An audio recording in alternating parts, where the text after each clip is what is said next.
Oh, hello there. Welcome to the Shooting Star Press. This is a podcast that is brought to you by Amazon Prime and Amazon Prime Now. With Amazon Prime, you get access to all kinds of awesome perks that are available through the Amazon app and on the website. Things like free 2-day shipping and access to Amazon Video and all kinds of other really interesting and amazing perks. If you want to grab some of this stuff, go down in the description below. We got a link. Check it out. Get a free trial. You'll thank us later. And on with the show. Welcome everybody to the Shooting Star Press, your source for the latest in wrestling news.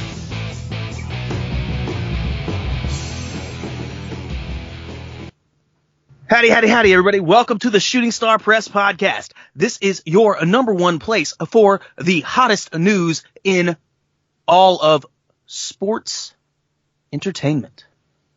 And you are here with Lee, the Lee Craft. That's right. That's me. RLC, Lee Craft. Yeah! And we're also here with somebody, they call him the show off. And I'm not talking about Dolph Ziggler. I'm talking about your favorite podcaster in the world. And if he's not your favorite podcaster, you don't know what you're talking about. I'm talking about Ryan Clapp. That wasn't anticlimactic at all. Not at all. It's perfect right there. Exactly. Ryan Cloud, how you doing today? I'm pretty good. Pretty good, you know. I feel you. Just life, you know. Up there with Jinder Mahal and how good you feel, right? Yes. Modern day Maharaja. Modern day Cloud Raja. That doesn't quite work. Yeah. That's right. Speaking of Jinder Mahal, let's talk about Somoa Joe. Exactly. Gonna kick this thing off with a little bit of Extreme Rules. You know, yes, the sir. 1250th pay-per-view, you know, of the month.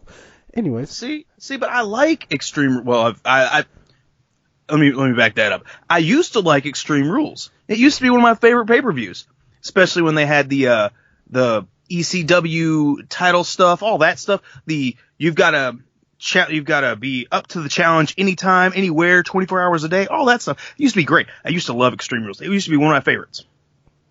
I say used to be, though. Yeah, maybe not so much the watered-down version. But, hey, you know, You get what you get. You get what you get. And what you don't always get what you want. But we got what we got. And what we got was Somoa Joe walking away with the number one contendership for a shot at Brock Lesnar. So you get what you need, though. That's Yes. Exactly what we got. That's exactly what we got. I guess. Close enough. Well, we kind of did. Let's rewind, flip the script, go back a week. You know what we said. We both picked Somoa Joe, but we both also said that we would have rather seen somebody else. So what do you think? What does this do for Somoa Joe? Well, I mean, this definitely sends Somoa Joe down a path that was better than what he was already on. I mean, like we said, the whole him versus Seth Rollins thing was kind of getting played out, and it was kind of getting old. There really wasn't any reason to have that storyline, and I'm glad Creative finally saw what we saw, and that is that nobody wanted to see any more of Seth Rollins versus Somoa Joe. So now we're going to get Somoa Joe, Brock Lesnar, and Samoa Joe is finally going to get a chance to win the Universal title, albeit I don't necessarily think that he will, but it should be a good show. Yeah, I can see that. I want to see him take out Brock Lesnar with a coquina clutch. But what are the chances of that? I mean, really, we know where this is going. Do we see this title actually switching hands anytime soon, and then eventually going back to eventually going back to Roman Reigns, because we know that, but going back to Brock Lesnar before going to Roman Reigns? I think that we may see it change hands once. I don't know how it's going to happen, but I really don't think that. I hope that Samoa Joe does it, but I don't really see a scenario where that could be the case. I mean, maybe if he battles Brock Lesnar in some type of gimmicky match, say it's not going to happen, but say like a cage match or something, and he's able to get out. But I don't see them putting that match together at, what is it, Great Balls of Fire? Yep. Yeah, I don't see that happening. It's probably will be a straight up match. That's gracious. I don't really see that being what happens. I see it being a straight up match, and I think the lead up to it will be great. I mean, and I don't know. I think the lead up to it will be really, really great. Definitely. So one out of 5. How hyped do you think we as fans should get for this? I would say I would give it a 4 out of 5. Okay. It's not on the money, but it's close. It's within the money. Yes, it's within like $2 of the money. I guess technically that'd be $1. But I mean, if I had to pick my options for this, it would have been number 1 would have been Finn Balor versus Brock Lesnar. Number 2 would have been Samoa Joe and Brock Lesnar, and that's the one that we got. I do feel like that Joe feels much more of a threat to Brock Lesnar than maybe some of the others would have. Like not Roman Reigns, but Seth Rollins wouldn't have felt much of a threat. Brock Lesnar already ran through Bray Wyatt. I don't really know about Roman Reigns. I don't think anybody really wants to see it anyway. So nope. But we're gonna see it eventually. We're gonna see it eventually, and it's sad. It makes me sad. It makes me cry in my bedroom at night. But what doesn't is I was gonna say what doesn't make you cry in your bedroom at night. You wouldn't have said it, so I mean whatever. But I think that Samoa Joe at least feels like a legit contender at this point, and anything can happen. But I really see it ending up being Brock Lesnar winning that match when it does happen.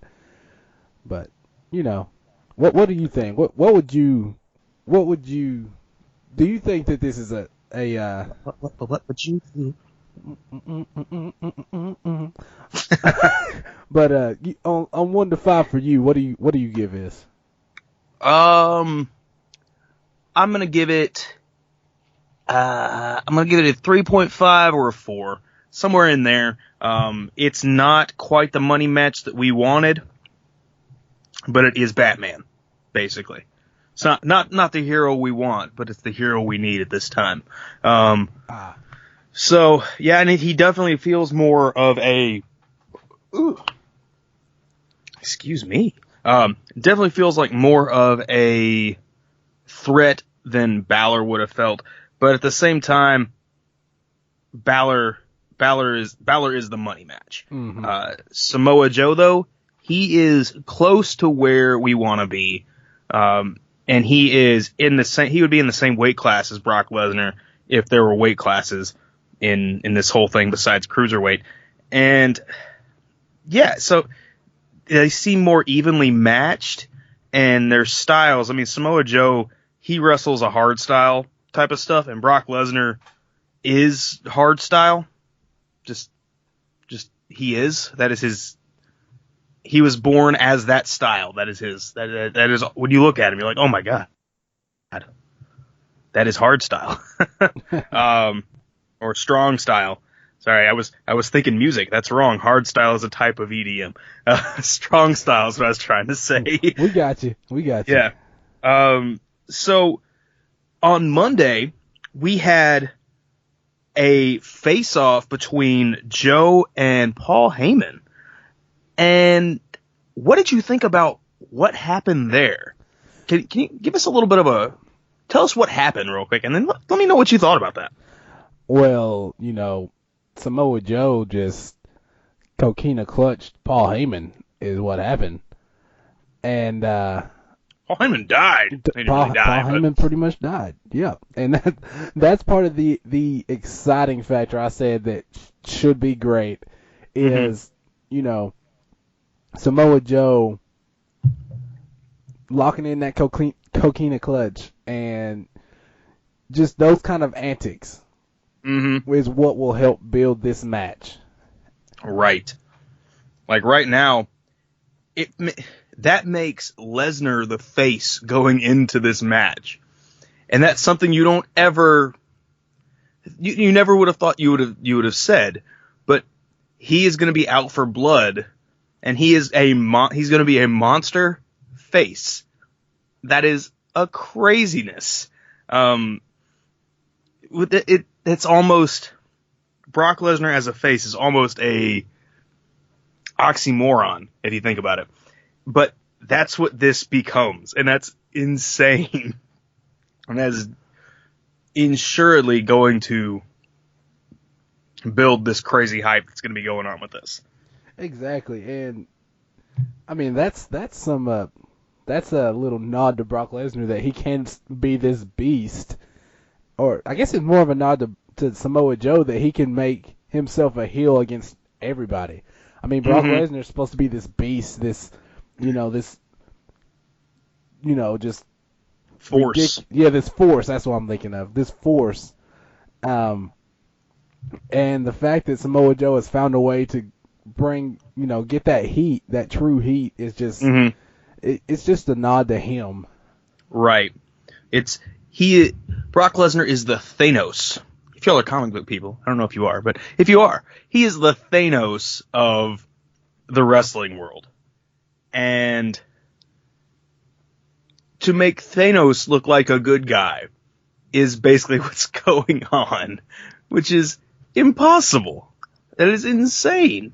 And that's where we are with this. Heyman did say that Samoa Joe was probably the worst possible outcome for that. How do you respond to that? Well, see, with that, I'm assuming that he's talking about he's the biggest threat to Brock Lesnar. Lager, filter, and package cold and for a cleaner. As far as that goes, we kind of hit on it. I believe that is true. Okay. Because, I mean, there's really he's the assassin. He's the hitman, not Bret Hart. But he's Loki is Hitman right now. Come on. Keep your gimmicks up. My bad. But I mean, he really is a threat. I mean, they say it only takes, one F5 to take out somebody, as far as a unless tornado you're Dean goes. Ambrose. Unless you're Dean Ambrose. And all it takes is one coquina clutch for Samoa Joe to make someone pass out. So, I agree. I think it's also a really good building tool as far as the storyline goes to show that Paul Heyman believes that Samoa Joe is a threat of some sort. Mm-hmm.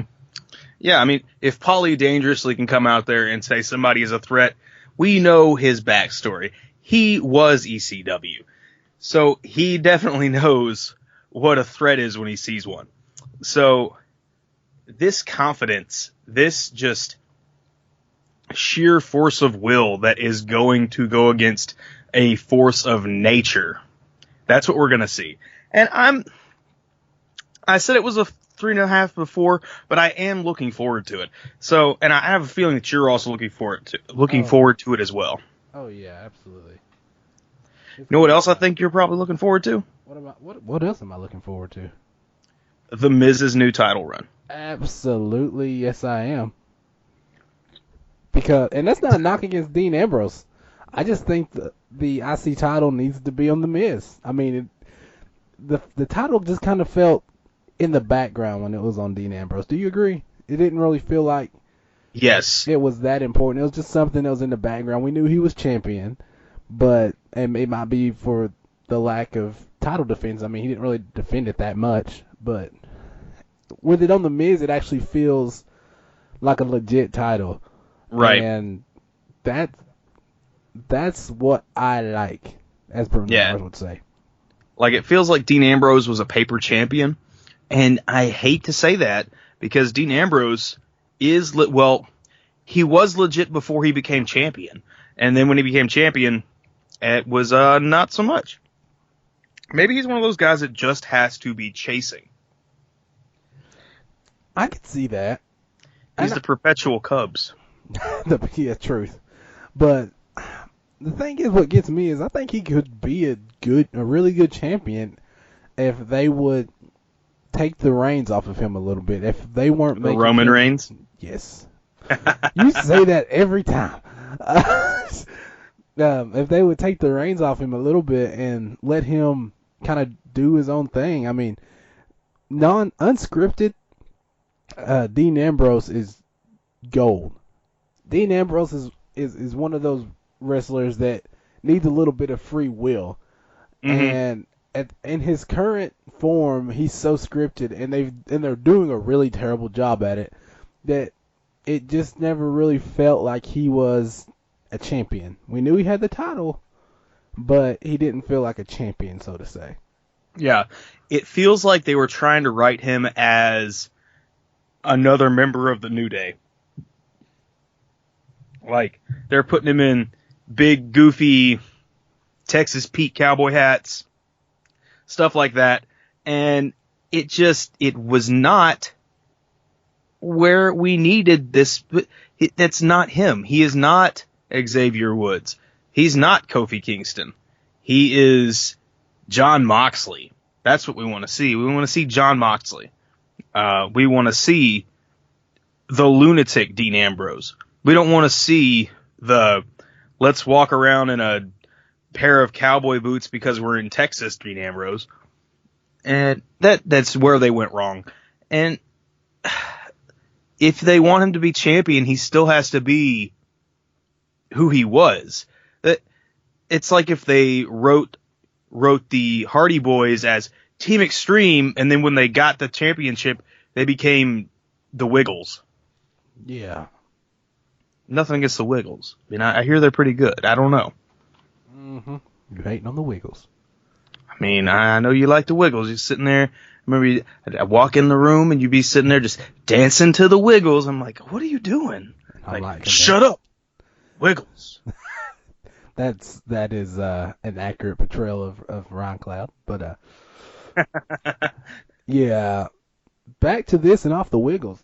Do you think that this is the end of, which we kind of saw on Raw the next night, that it's probably not, but do you feel like this do you feel like this should have been the end of this, what feels like months long feud dating back to SmackDown? No.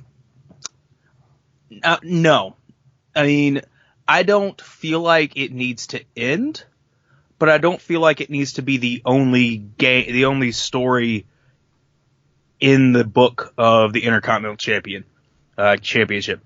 Like, we could have The Miz feuding with multiple people and elevate that title to more, instead of being like the Intercontinental Championship of yore or of recent times, it could be more like when we had Stone Cold and Bret Hart, The Rock, all them, when they had the IC title.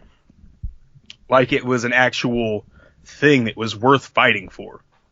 Right. Like make it the premier title, and then the world title, universal title, whatever they're calling it this week, the title of the thing of Raw, the Raw title, that's what we're going to call it. Make that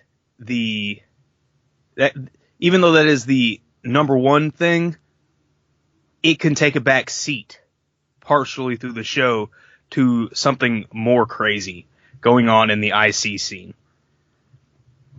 I mean, I don't know. Maybe that's stupid. Maybe that's a bad idea. But I think having multiple belts that are elevated pretty high would not be a bad thing. No, and I think you actually need that to keep the fans interested. I mean, all the focus doesn't have to be like on the Universal title, like you said. But, you know, I feel like this feud, for now at least, should be put on the shelf because it feels like it just keeps going on. And sort of like you said, I want some more people involved in the IC title race. I don't necessarily need it to be The Miz and Dean Ambrose for the next 3 to 4 months, just going back and forth with it. I want to see #MizBear. I want that guy to come back. I just want to see some new. I want some other talent to get a little bit of spotlight. I mean, I don't know. Who do you want to put in the picture? See, if I had to put someone in the picture, I would. Up until this whole Titus O'Neil ordeal, I wouldn't mind have seen, an Apollo Crews finally getting the push that he deserves. I wouldn't mind seeing, let's say, heck, I wouldn't mind seeing.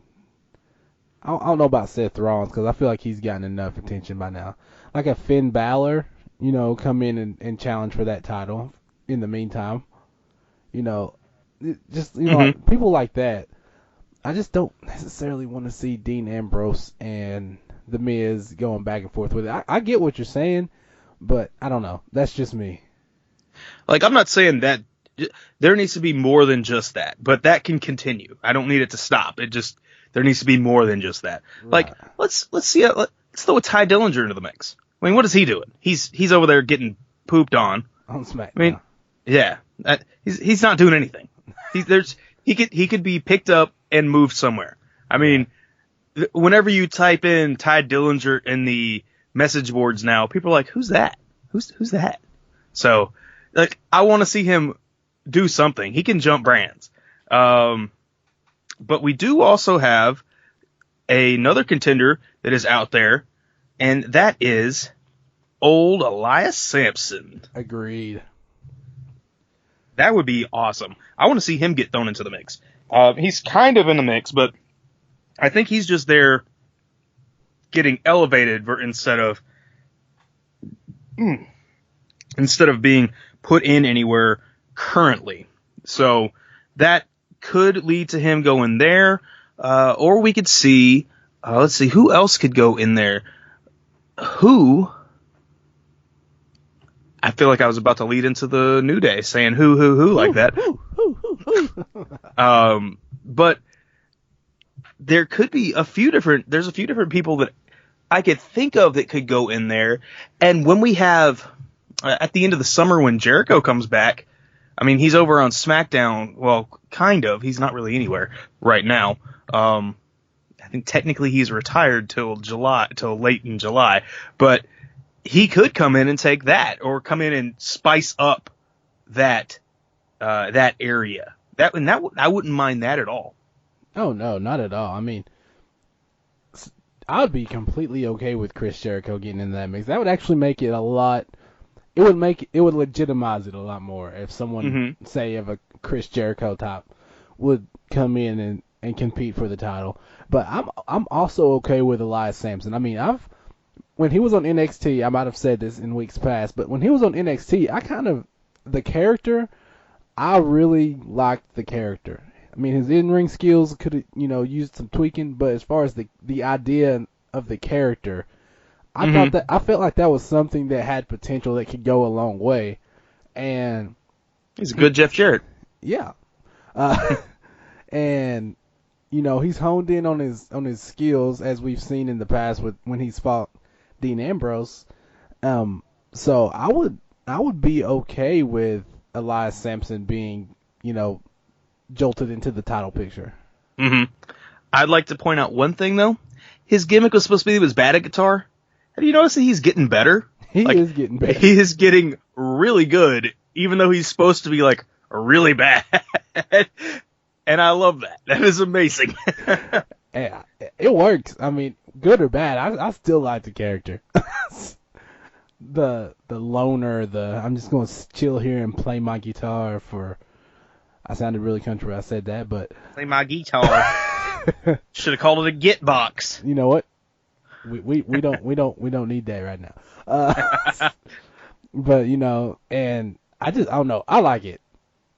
Yeah. And I think initially, sort of like you said, when he came to Raw, he was kind of supposed to be that that comedy that comic relief in the middle of segments or promos involving Dean Ambrose or Kurt Angle. He just wander in and just start playing, and it was funny and all. But I think it's got some potential to really be something eventually. Hopefully, Yes. more sooner rather than later. Yes, very much so. If I were putting money on it, I'd put Elias Sampson in the next. I'm not gonna say in the next 6 months, but in the next year, I see him as a major contender for the IC belt. I mean, he could be in the mix right now, but I wouldn't call him a contender. But in the next 6 months to a year, he will be a contender. He'll be that Rocky. I can dig it. I can dig All right. it. I would. The only thing that really scares me is just the reputation of creative with some of these guys. I mean, like we talked about, Ty Dillinger came in with a lot of hype. He's died down. American Alpha on SmackDown, they came in with a lot of hype. They've died down. It's just the record of these people, like these stars that have come from NXT to the main roster. They, with the exception of like Finn Balor or Shinsuke Nakamura or Samoa Joe, recently that is, they've just not been panning out. And I mean, I don't know if it's a problem of, well, it is a problem of creative, but I don't know if it's really a problem with those guys. It's the fact that those people that did pan out, they are larger than life. Right. They were prepackaged before they were even part of WWE. Right. But you've got American Alpha, and that's not that's basically a homegrown thing. And I know WWE likes their homegrown stuff, but their homegrown stuff is just not as good. And nothing against WWE, but it just doesn't seem as good as some of the stuff that these guys come up with on their own before they joined WWE. So, like, you had Dean Ambrose. He was Dean Ambrose. Dean Ambrose, when he first joined and was before he was part of the Shield, and then after he was part of the Shield, after the Shield broke up, he was just playing Jon Moxley. He was just portraying the way he'd always been portrayed. And then they took over. It feels more like they had got more control over him once he had the belt, because they were trying to project a certain image that they wanted, and they didn't want him projecting the image that he's always done. So it's one of those things. It's the person has to be larger than life, and that's all there is to it. But there's just not enough of that. And if you can't convince me that you are what you're trying to be, because you haven't been doing it long enough, you're not going to get over. And that's the problem that most of these guys that are new, like most of these homegrown guys have. That's the problem that Roman Reigns has. He's not convincing as a whatever he is trying to be at any point. But I can see Dean Ambrose as a crazy ECW guy. I could see Finn Balor as this insane high flyer who also likes to paint himself in crazy colors. Like that's convincing me. And it's because they've been doing that same thing for a long time. So I can believe it, versus all these other things that just don't get over. Like the Emma when she first came out, or like Emma when she came out as Emelina. Nobody's gonna believe that. It's the same thing. It's one of those. It's a problem. There's a way to solve it, but these people have to have more charisma. They've got to know what's. And it's not that they don't have charisma. It's just they've got to project it better. I agree, and it's like we mentioned. I think we've actually talked about this before, as far as the reasoning why, and I think you hit it on the head. It's just your Finn Balor's, your Samoa Joe's. They've built up such a reputation before they got here that it's carried over, and it works out for them. And as far as say like Elias Sampson, I feel like he's got a character. Like I keep saying, he's got a character that can work. I just hope that it gets over and doesn't end up just falling by the wayside at some point. Right. Yeah, I mean, I think it will. And that gimmick, that wandering musician gimmick, it's not that hard to pull off. So he's got enough presence that it could very well get over. It's not like some dude that picked up a guitar. I mean, the gimmick is some dude that picked up a guitar and started playing. But he's not some dude. He looks like he's confident enough to, like, I came out here to play, but I guess I'll fight anyway. He looks like he's confident enough to pull off that thing. He's not like some dude's showed up just to fight and then I guess I've got to play this to make it look like I'm doing something. He looks like he's got presence of mind for both to fight and to play the guitar at the same time. So, I mean, it should get over. As far as I'm concerned, it's over. But all right. Well, I guess we can move on from that little discussion and move into something that probably made all of us a little bit sad on Sunday. Oh, I was gonna say on the Raw, Cass got beat up. No, but it does involve a tag team. But unfortunately, the Hardys are no longer the Raw tag team champions, and that makes me sad because I wasn't ready. My world is destroyed. But I told you it was gonna happen. Told you they were gonna beat him up. And in the next couple weeks, we're going to see torn Matt Hardy. It's going to happen. I don't care if it doesn't happen. In my head, it's happening. It's going to happen up here, and I'm pointing to my head in case everybody was wondering. I mean, I don't know where you're pointing. Don't want to know. Man. I mean, keep it PG. Calm yourself down, sir. I can't help it. I just get so excited. The Apple censors can come get us. I don't want that. But I mean, I wasn't ready for the Hardys to lose the titles. I mean, they were doing such a good job with making the Raw tag team division interesting, And great again? Yes, exactly. But I don't know. Losing it in the cage match is, I guess is at least a decent way to lose it. That no one got pinned. They still stay strong.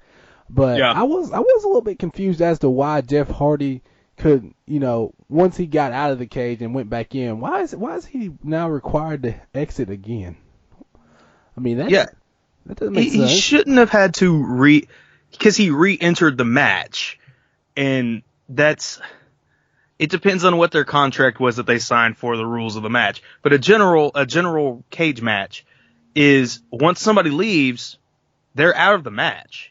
They shouldn't. They could re-enter, but they're not part of the match again. They're just another person.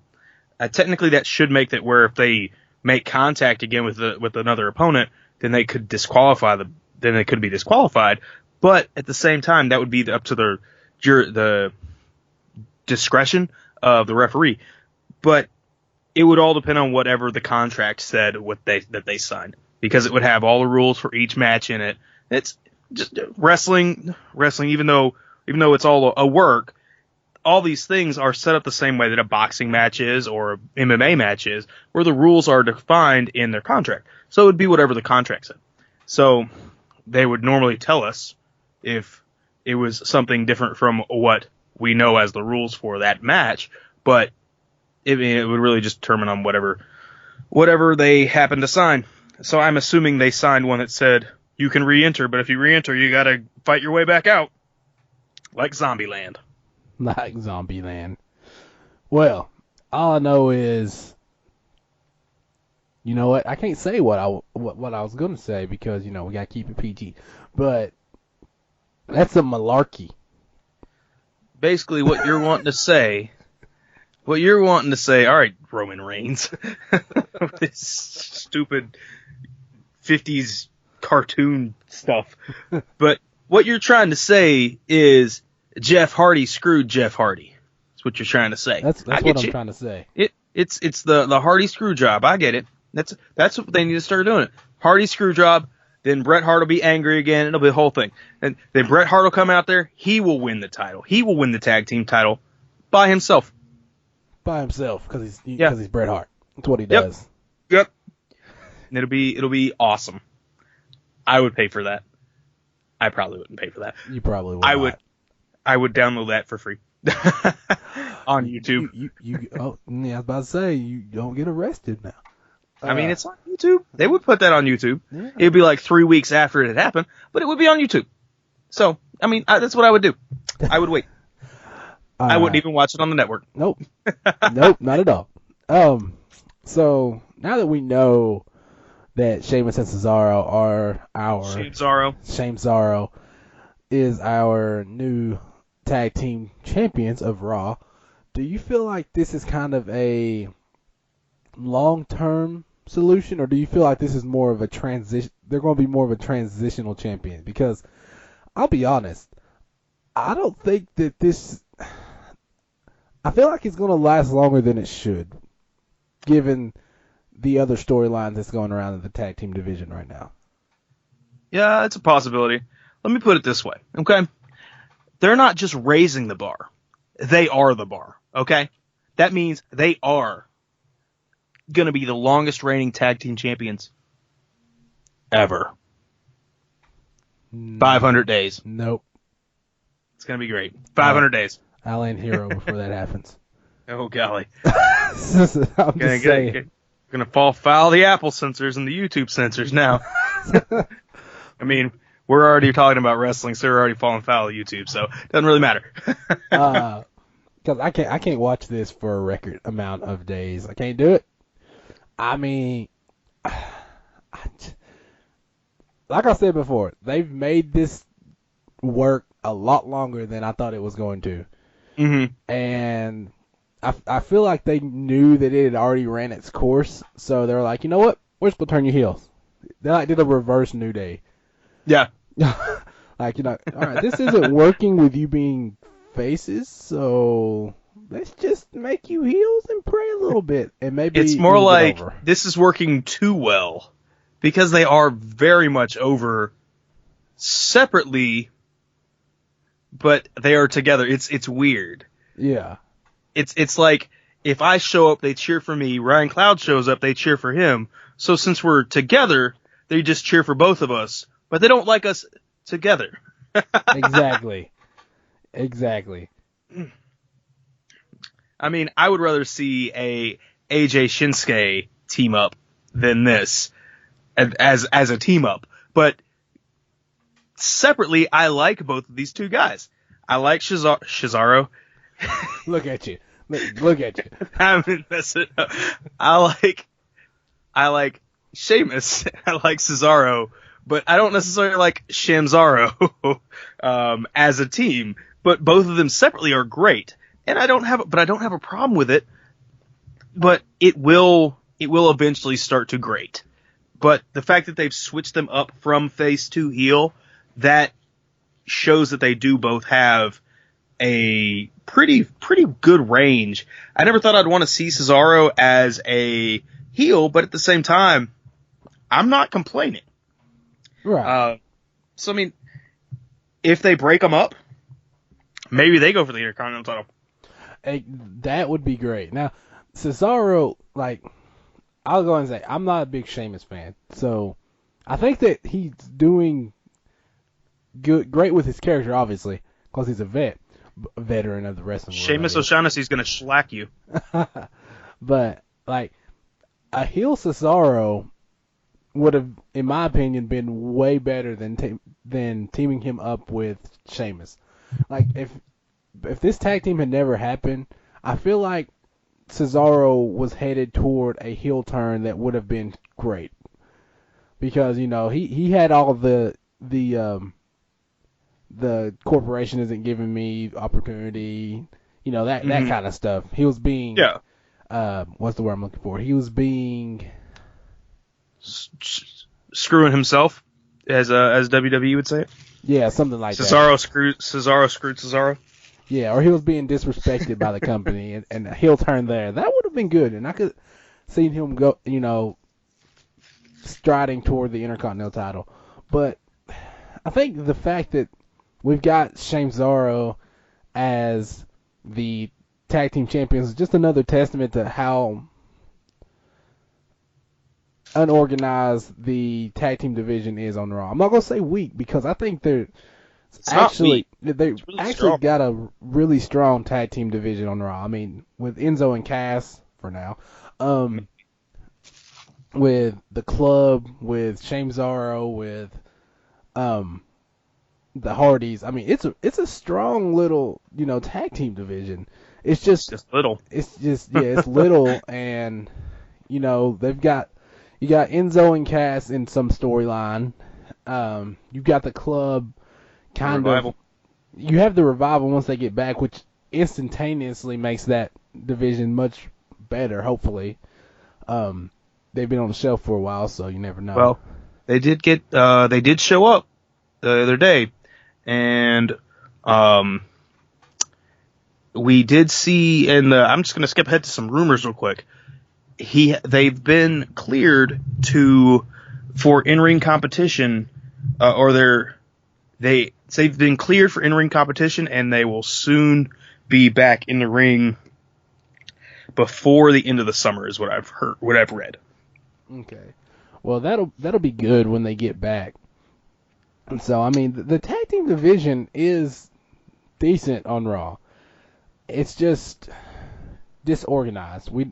We don't really have any kind of story that gets you excited. I mean, the Hardys and Cesaro was alright, but it didn't make me. I think it was more so I was excited about just the Hardy Boyz being back, and the idea of we might get a broken mat eventually. I was more excited for that rather than seeing them beat up Cesaro or beat Cesaro. You get what I'm saying? Mm-hmm. Yeah. I mean, you weren't thrilled about who they were fighting. You were just thrilled to see them. Right. Yeah. It's like going to see your buddy's wrestling match against frickin' the high school 3 towns over that you don't know anything about. Doesn't really matter who they're fighting. You're there to see them, kind of thing. Right. So I mean, yeah, I don't want to say that I don't want to go as far as what you're saying, but I like them, and I like them together, just not as much as I like them separately. So I would them as in Cesaro. So yeah, I mean it's not bad, but it's not necessarily what I want to see. But for now, I'm okay with them holding the belt, but I don't want to see them hold it for all that long. But speaking of tag team action, did you notice that last week we said that Cass beat up El Enzo Amore? And then Cass said, some people on the internet are saying I did this. What? Are they calling us out? Feels like they're calling us out. I think they're calling us out a little bit. I think they're trying to say, I'm going to go in. I'm going to beat up Cass. But I didn't have to. Somebody did it for me. Yep. Or did he do it to himself? Or did Enzo do it? He had that chain that he said was left with him when he got beat up. Did he beat him with a chain? Didn't look like he got beat with a chain. Didn't look like he got beat up at all. No. Looks like he was just hiding under some garbage. It's like just gonna pull this on top of me. Here he pulled a Sidney Crosby and LeBron James is what happened. Yeah. He did a flip flop. Man, he pulled the okie doke. If that determines the championship, the NHL championship, Stanley Cup, or if that determines the outcome of the NBA finals, I'm just gonna give up on sports. This podcast is gonna turn into a knitting podcast because sports are done. It's over. No more sports. I'm boycotting sports. Yep. I will watch curling. and knitting, curling, competitive knitting. But yeah, cricket. We'll discuss that next week after the finals are over. Go watch cricket. Hey! Fake baseball, British baseball, is the world's favorite sport with a flat bat. Next to 3-on-3 basketball. 3-on-3 basketball is flat bats? Yes. All right. Well, No. I'm going to go pet a cat. Ice Cube, 3-on-3. You know what? Never mind. All right. Anyway. Anyways. Who do you think is behind this? I kind of feel like more and more that it's going to end up being Cass. I mean, you don't go and, call people out like that and not bring, that feels like more of a, I'm going to try to guide them in this direction so when it happens, they'll be like, aha. Yeah. It's like those mafia movies where the guy's like, he says, I'm not the rat. I'm not the rat. I'm really not the rat. And the Don's like, I didn't ask if you were the rat, but I'm not. But I didn't ask that. And then we're going to find out he is the rat. Or I'm not talking to Russia. I'm not talking to Russia. And then we find out that he is talking to Russia. He resigns. I don't know. That's not a political joke. I'm talking about Grand Theft Auto guys, okay? Nico Bellic. Exactly what we're talking about. Anyway. Speaking of Russians, well, I guess we'll hold off on that because I was going to talk about Lana, but we can wait for where the show she's on. Segment two. But what we are going to give a little bit of light to, and we're not going to spend much time on this because there's really no point of it. We're going to give the cruiserweights a little bit of airtime here, and it's probably not really. I don't know. We saw at Extreme Rules, we saw Neville beat Austin Aries again, and this time in a they keep calling it a submission match. It's more of an ultimate submission match. Mm-hmm. How do you feel about this? Like, because going in, I felt like if there was ever going to be another champion other than Neville, that it should have been Austin Aries. But this is the second time Austin Aries has lost in a title match to Neville. What do you make of this? I don't like it. That's about it. I don't like it.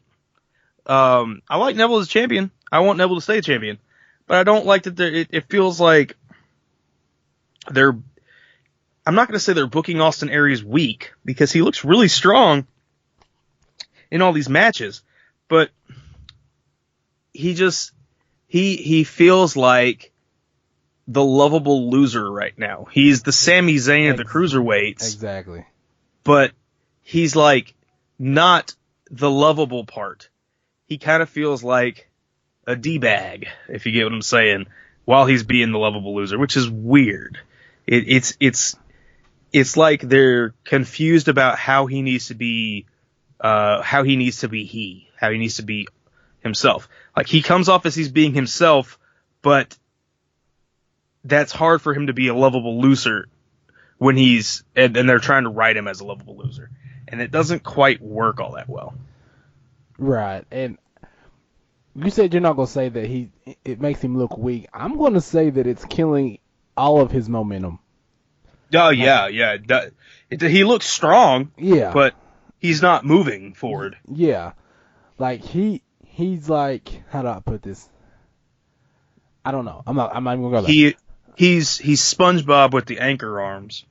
Yeah. Looks strong, but ain't doing nothing. Yes, exactly. And that's a shame because I feel like you said, I don't necessarily want Neville to lose the title, but I feel like if you're going to make him battle Austin Aries twice for a title, that you can't beat Austin Aries twice without sacrificing your only true threat to Neville. I mean, yeah, if anybody's going to beat Neville, it should be Austin Aries. But at this point, he's losing so much steam in these losses, regardless of if he looks strong or not. He's losing so much steam that it's just, if he does win, it's not going to feel like he's that dominant champion. It's going to feel like he maybe got lucky or something along those lines. Yeah, that's exactly what it's going to look like. And the way they should be booking this is he shouldn't be having clean losses. And he's had too many clean losses for him to look good. These losses need to be dirty. They need to be they need to look like Game 1 of the Stanley Cup where the Penguins won. Just saying. They need to look like dirty losses or dusty finishes. They can't look like a clean loss. And there's just, the problem is there's just so much time that they have to fill that they've got to put these guys against each other. What they should be doing is booking these the way that certain matches would be booked in the UFC, where they've got one match and then a pay-per-view later they have a match. And in between that, there's all kinds of stuff that goes on, all kinds of shenanigans. And they have little vignettes where they're off training to beat Frieza or training to beat Vegeta, that kind of stuff. And I'm not saying book it like a episode of Dragon Ball Z where there's one punch every 5 episodes or whatever, but there needs to be more build up between this. And there just isn't enough going on outside of what's actually going on in the ring. And I know that that's WWE is all about having stuff going on outside of the ring, but at the moment, the way the cruiserweights are being booked, UFC has more stuff going on outside of the ring when they're building up to a match than cruiserweights do in WWE. And that's crazy because UFC's like, no, nothing goes on outside of the ring. It's only in the ring. But that's what's going on. And that's what they need to do. There needs to be more nuance around this issue. Right. I agree. There definitely needs to for this to be, 205 Live's got their own show. And for this to be between two of the top cruiserweights in the WWE, I'd say in the world. Austin Aries is really good, so is Neville. He is really good. They're both really good. But for this to be that, it didn't feel that way. Like this feud, when we first realized that we was gonna have Austin Aries versus Neville, when Austin Aries, pummeled Neville in the middle of, I think it was Raw. It was Raw.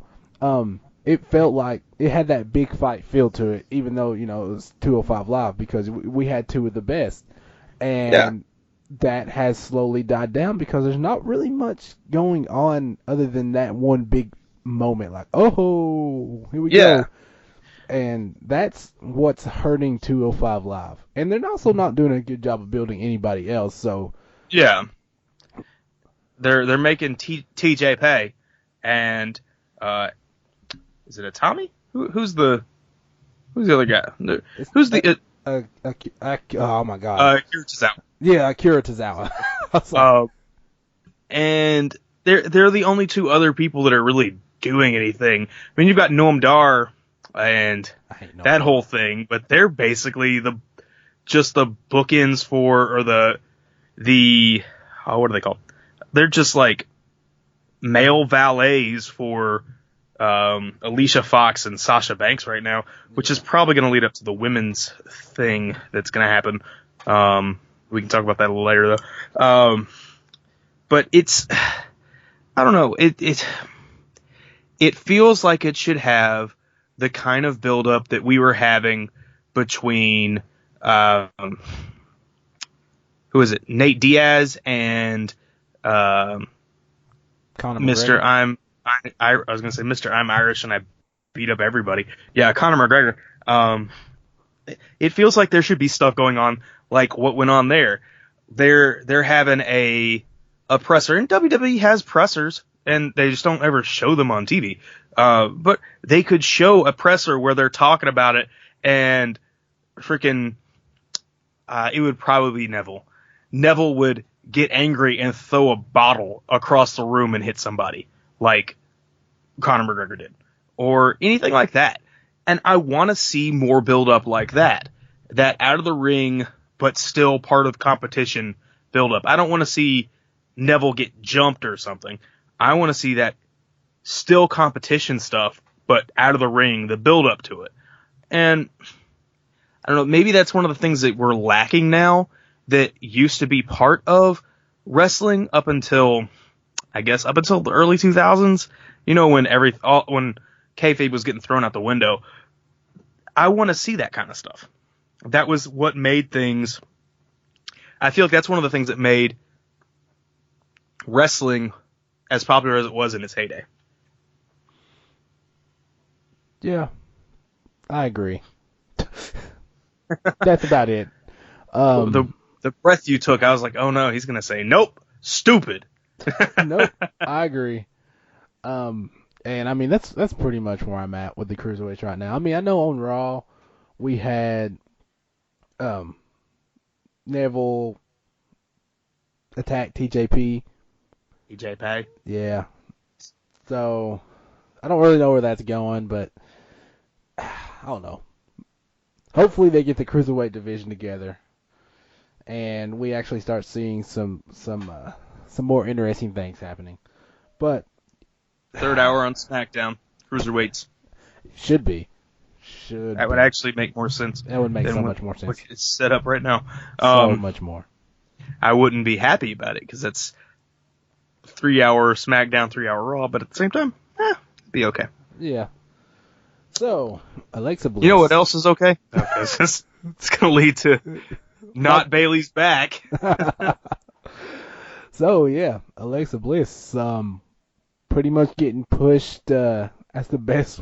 To the moon. To the moon and beyond. I mean, she's going to Pluto. She's a space ranger right now. I mean, she's just getting all that makes Bayley an out of date sock puppet cowboy. Sorry. Yeah. Shame. Well, at least we know now that with a kendo stick and a pole match, it's pretty much you fight and whoever gets the kendo stick just gets it first, because God knows anybody can use it, so it doesn't really matter. It's pretty pointless. Yep, it's just like all the crap that's under the ring. At any point, you could go get that crap and beat somebody with it. This is just hanging from a pole. What kept Bayley from getting out of the ring and getting a kendo stick out from under the ring? Because there's all that crap under the ring. I've worked these shows. I've set up that ring. I didn't see none of that crap under there. That's crazy. There was there weren't chairs under there. Because you know why? Because we had to move that ring, because you set it up at near the door and then you push it all the way across.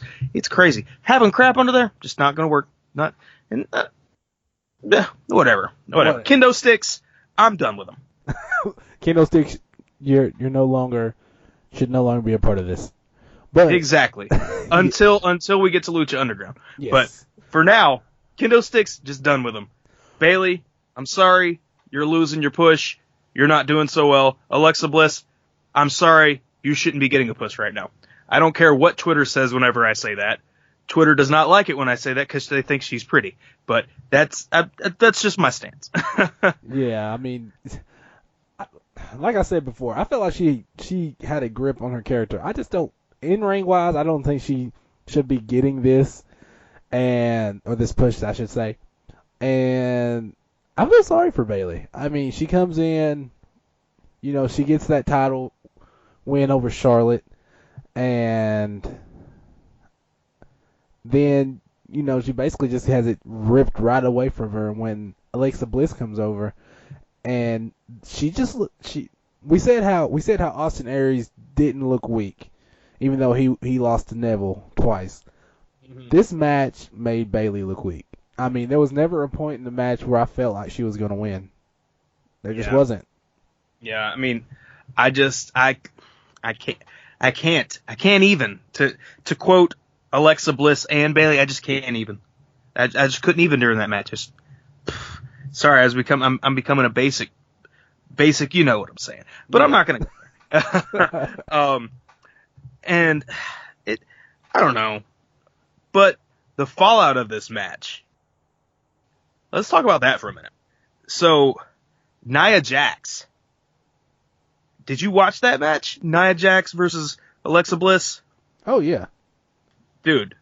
So, it seemed like the women's heel locker room, they they abandoned Alexa on this, and they would prefer to go for Nia. Does this make Nia I'm so confused about who's the heel and face in this, because both of them are heels. But do you think Alexa orchestrated this disqualification in her match against Nia Jax? I don't. I think that it's just, I don't know.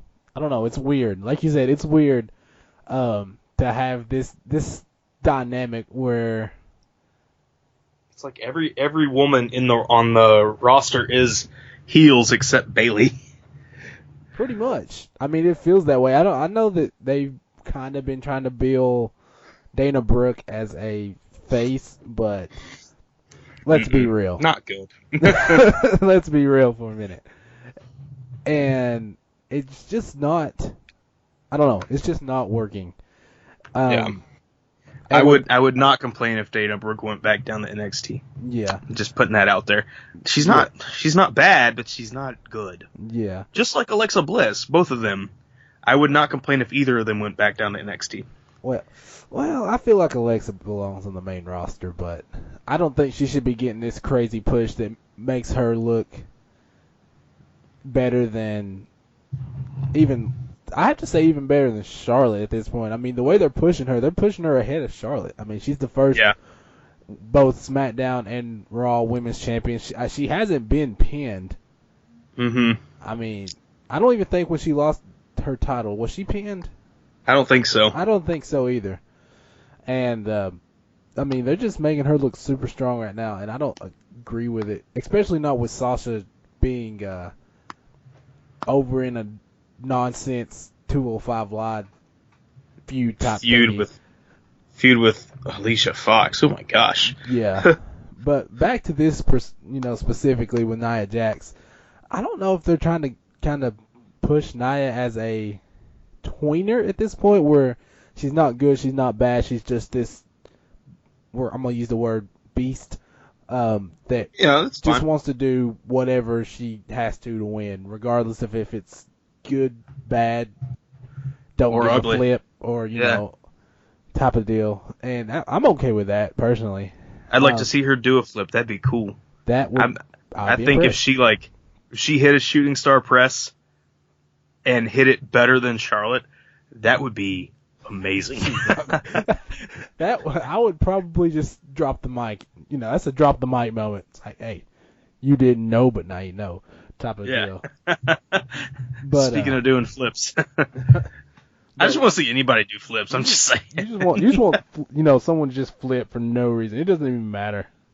Yeah, I mean, maybe I've been watching too much Prince Puma, but I just gotta say, dude, that kind of came off wrong when I said that. But I'm a Prince Puma fan, not in that way. I can't. Well, you know what? Just put a pin in that. We'll get there in a minute. Pin in that, exactly. But for this right here, as far as Nia, I hope that this leads to a Nia Alexa Bliss match for a title in the near future. But that also scares me with how much they love Alexa, and that they would find some way to screw Nia over. But yep, it's gonna be like NHL with Sidney Crosby. You just have a true disdain for Sidney Crosby. I don't know most why. Most of the world does. I don't know. He's the Roman Reigns of hockey. Next Wayne Gretzky. I don't know. Roman Reigns is the next Rock. Exactly. I do remember when he first came into the league, that being Sidney Crosby, that he basically was billed as the next Wayne Gretzky. But even Wayne Gretzky said it. Yeah, that's LeBron James, next Michael Jordan. I almost said Michael Jackson. Okay. Next Michael Jordan. Didn't know he had that's those kind of skills, but it's whatever. He is a thriller. Just saying. Tom Brady, next Johnny Unitas. Anyway, I would argue that Tom Brady surpassed Johnny Unitas, and I don't even like Tom Brady. It's kind of what it is when you go from a 1950s to like now. Most people have. Everybody at this point is better as far as an athleticism. Yes. And Babe Ruth. Anyway, Nia Jax.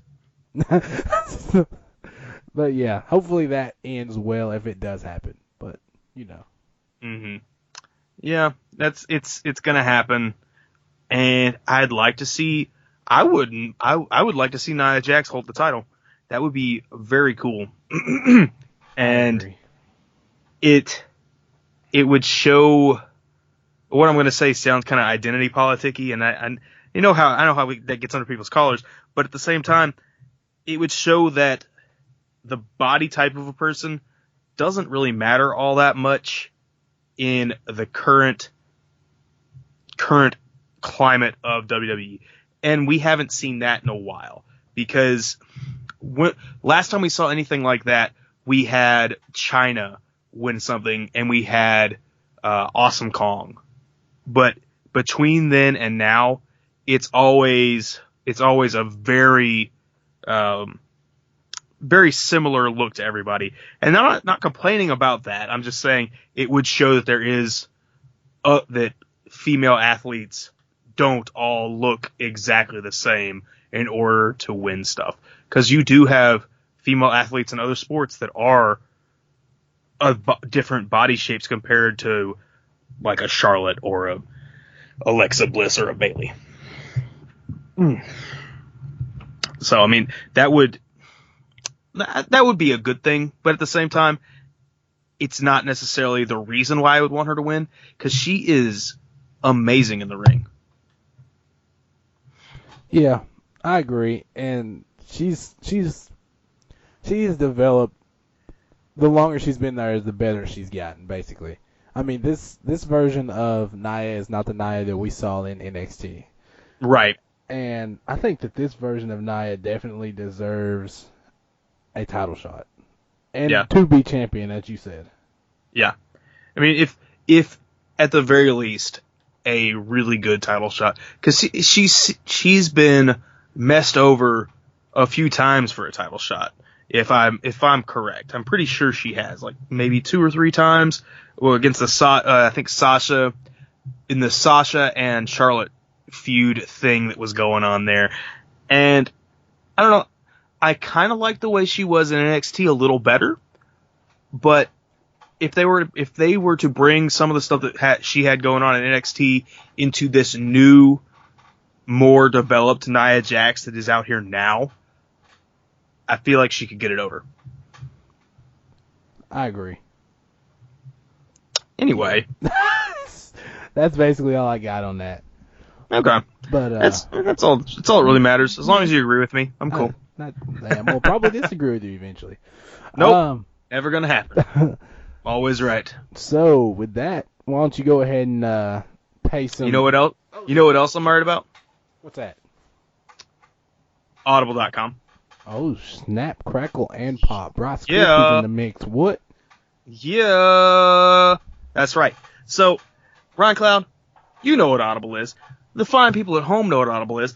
So why aren't y'all getting on Audible? That's what I'm saying. If Audible is there for you to get on it, you should get it. You know where it is. It's down in the comment. They're not comments. Down in the description below. We've got an ad or a link for audible.com. If you follow that link, you will get 30-day free trial. You'll get a couple of free books. Check it out. There are some awesome books on there. And if I were to tell you one thing that you should probably check out, I know this is an oldie, but it's a goodie. Check out Lord of the Rings. A lot of y'all people haven't actually read it. And I know that's the truth. Don't tell me I'm lying. Lord of the Rings is one of the pinnacles of fantasy novels. And I know y'all have seen the movies. Everybody's seen the movies. You think you know what happens. But do you really know? You probably don't. Check it out. Audible.com, J.R.R. Tolkien, Lord of the Rings. And if you want to know some of the other crazy stuff that goes on in the world of Middle-earth, there are several other books besides just Lord of the Rings that take place in this realm. You've got the Silmarillion. You've got the Green Knight. I'm pretty sure all of these are on Audible.com. Go there, follow the link, check it out. You'll thank me later. Ryan Cloud, he thanks me every day. I don't know what it's for. He's just like, thank you. And I'm like, oh, you're welcome. And he's just like, shh, whatever.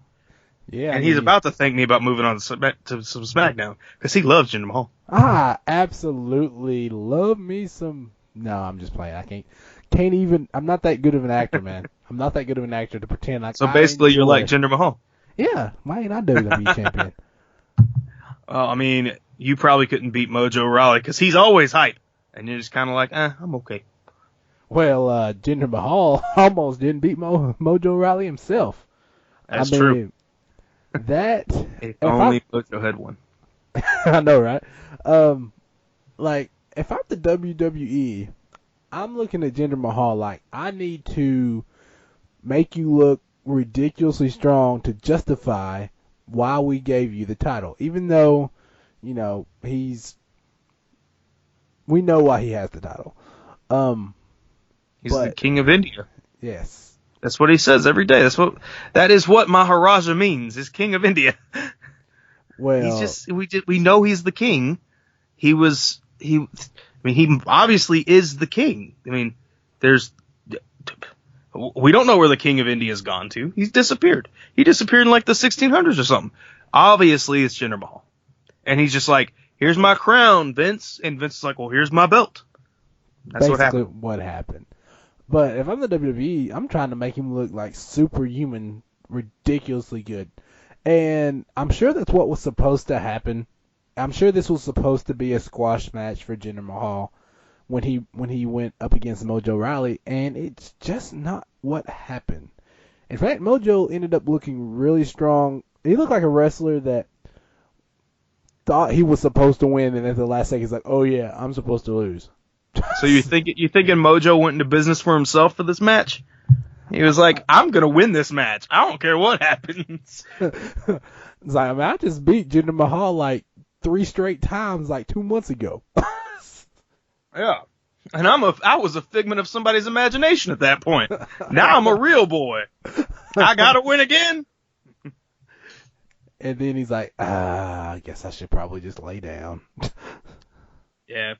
And they are really pushing that Andre the Giant trophy whenever Mojo's around. So I have missed Mojo being around with that trophy. And then he came back and he lost. And that just reminds me that he is a figment of somebody's imagination. He is there to just inflate somebody's ego. Jinder Mahal is like, let me make an imagination of Mojo. Oh, I beat him. Just like everything else that's happened with Mojo. He is not a real boy. He is a specter. Yeah, but I don't know. Speaking of, well, maybe we should bring that up. No, I'll go ahead and bring it up now. Speaking of the original figment of the imagination, Mojo Rawley, I think I saw something about his original partner being cleared, and he'll be back pretty soon, probably before the end of the summer. You know what I'm talking about. Yep, Zach. You know that guy. Zack Ryder. I know who it is. Zach who? I was putting who? I was kind of putting emphasis on the fact that he's not been the most missed person when he went down. That's true. But I have enjoyed following him on Instagram because he is dating Laurel Van Ness from Impact, Chelsea Green. Ah, I see. It's pretty. They're going to some pretty awesome places. That's what I'm following them for. They're awesome places they're going to. Yep. No other reason. Don't read into that. Mm-hmm. But I wonder if that means that we're gonna. You know what? I'm not gonna jump into that because that brings us to a different discussion. Zack Ryder, champion. Yeah, something like that. Yep. Hey, I'll be down with Zack Ryder winning the championship. I mean, he was much better than, Jinder Mahal. Woo, woo, woo. Oh, that's all I'm gonna say. We can leave that subject with woo, woo, woo. Yep, that's good. Let's just jump right to Nakamura. Nakamura, right. Kevin Owens. They had a little bout, and Nakamura won. And I'm pretty sure this is like the second time Nakamura has beaten Kevin Owens, if I'm remembering correctly. I'm pretty sure that's true. And for Owens, he's the face of the USA of the US. Does this kind of hurt him losing to, say, Nakamura? Does it make you or anybody else feel like he's kind of being jobbed out a little bit to build Nakamura's resume? Legend? I guess? Yeah. Legend. His legend. I don't. No. Not to me, at least. I don't feel like he's being jobbed out because Nakamura is just that good. And him coming in and making a major splash by winning a few times over several really good people, we knew he was going to come in and make a splash. It's like that one guy who was ridiculous in college getting drafted by some team and coming in and just blowing everybody out of the water. He is Marcus Mariota. He is insert anybody else that has come in and blown everybody out of the water at what they were expecting. And that's what's being billed for Nakamura. And I don't think I'd want it any other way. I agree with you on that. And for me personally, it's not really making me think any less of Kevin Owens because Nakamura is Nakamura. He's the artist. Exactly. Known as Nakamura. Currently known as Nakamura. Oh, currently known as whatever. They haven't gotten to the former part. That's Velveteen Dream areas. We're not there yet. Gotcha. But I mean, I don't mind it. All this is leading up to Money in the Bank, and which will be like 2 weeks from now. But yeah, it'll be. I don't know. I don't mind it, and it's not hurting Kevin Owens any, so I'm down with it. And plus, it's just making Shinsuke look stronger. So anything that does that makes me happy because Shinsuke is awesome. Very cool. Yes. You know who else is really awesome? A to the J Styles. Alan Joseph Styles, the third. Esquire. That does not make any sense because Esquire means the first, or it also means lawyer. But I mean, whatever. It's Georgia. We're not gonna. Don't hate on Georgia, man. Jeez. Okay. Always hating. Hate. It's true. It's true. But hey. Anyways. You know who else hates? Dolph Ziggler. He hates. He hates on everybody because he's the show off. He's the zigzag.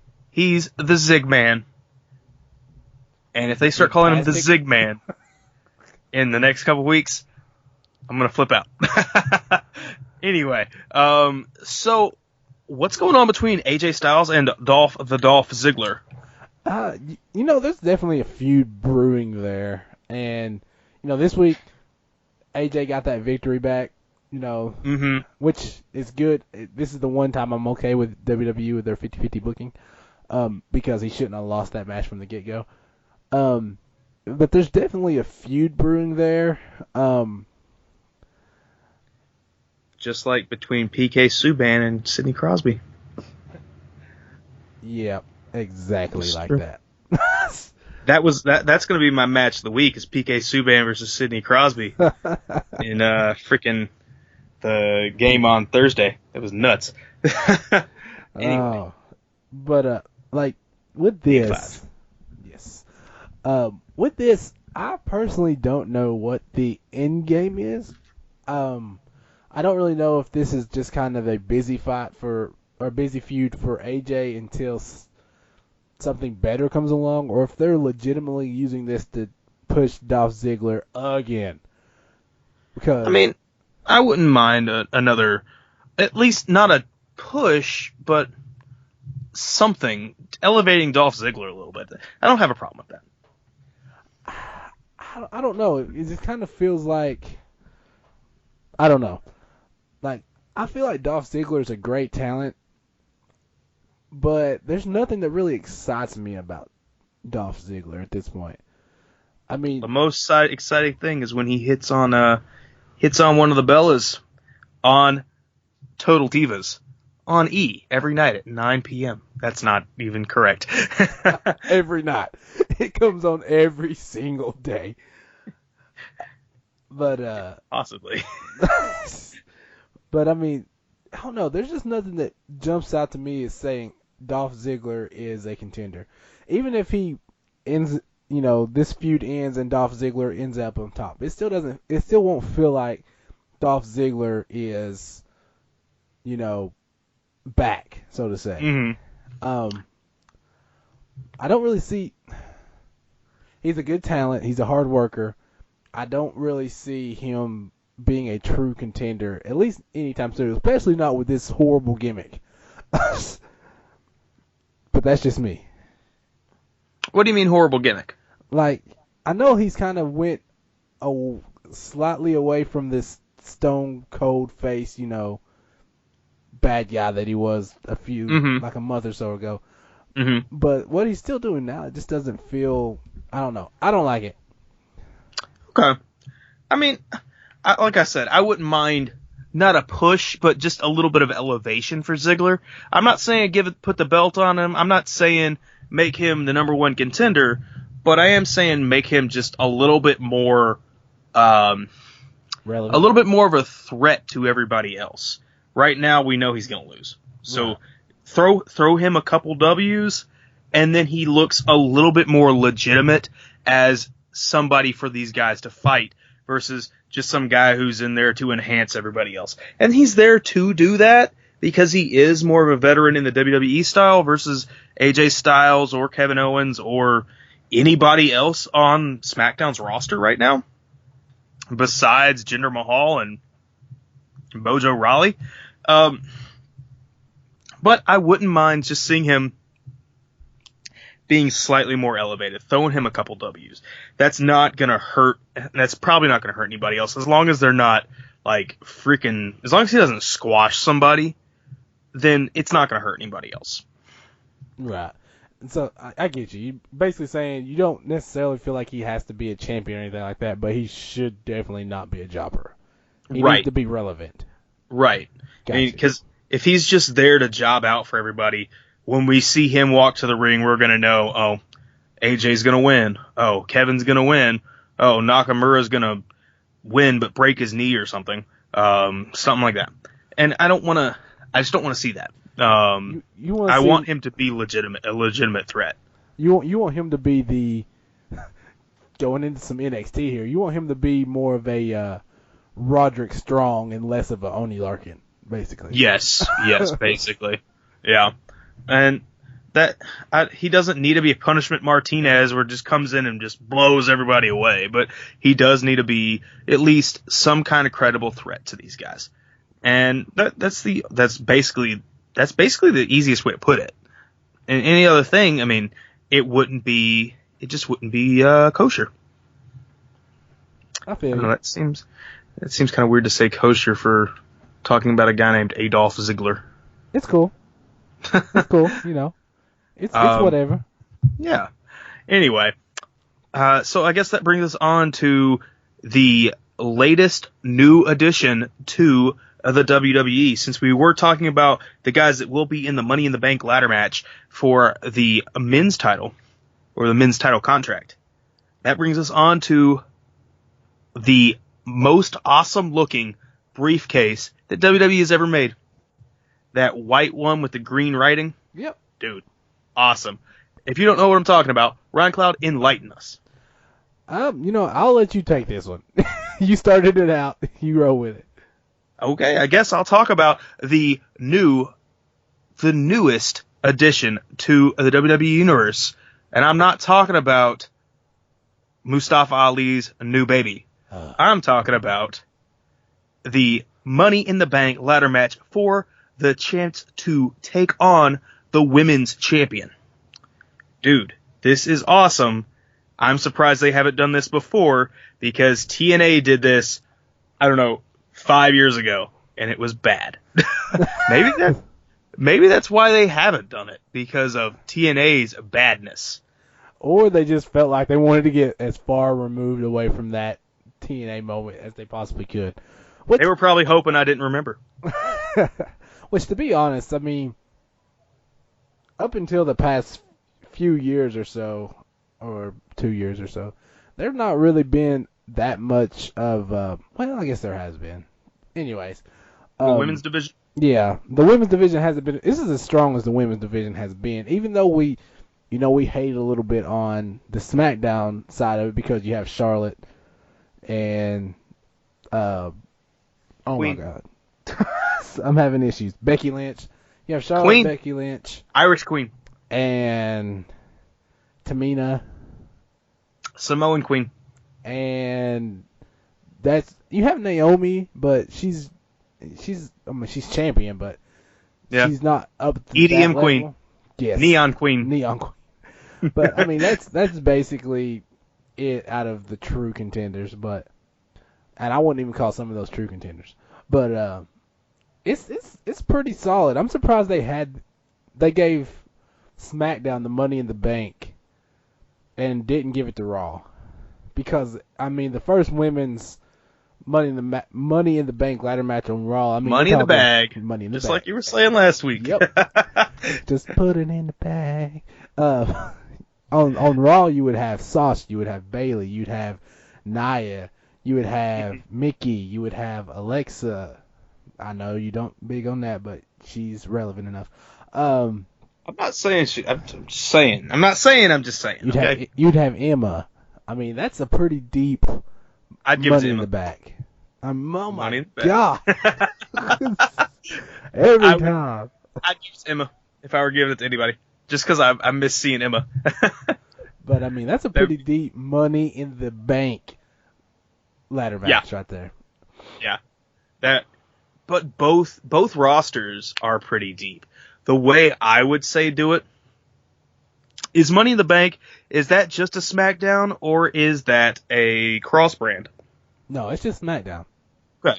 What I would have done is I would have made Money in the Bank a cross brand, and then that makes it anybody, and then have the first women's Money in the Bank ladder match be all of the top tier contenders that are in the women's division. So have a Charlotte, a Sasha, a Bayley, a Becky, Naomi. I almost said Noam Dar. That doesn't make any sense. Close enough. I was thinking Alicia Fox, and then she could get beat up at the very beginning. And then have Emma take it, because I think that'd be really cool to bring up Emma, or have Lana take it. I think that'd be the best way to introduce Lana as a massive threat. She is this dark horse, came out of nowhere in her fancy blue dress, and she looked like freaking what is it? Frozen? What's the Frozen queen? Elsa. Yeah, she looked like Elsa. What is that? But have her come out and just destroy everybody just from out of the middle of nowhere. That would be amazing. Have either Emma or Lana come out like that. That's how I would have had it play out. And that's probably how I see the Money in the Bank turning out. And then Lana doesn't do anything for a long time until, I don't know, just she sits at ringside with the case, doesn't have a match, just sits there with the case every time there's a women's match. She is an imminent threat, but she never cashes it in. And then at the next big pay-per-view, out of nowhere, when she's not at ringside, cashes it in. That's how I would like to see that play out. Yeah, and just to go back and piggyback a little bit about you saying that it should be a cross-brand pay-per-view. I completely agree with you on that, and I would even have it set up as both the men's and the women's.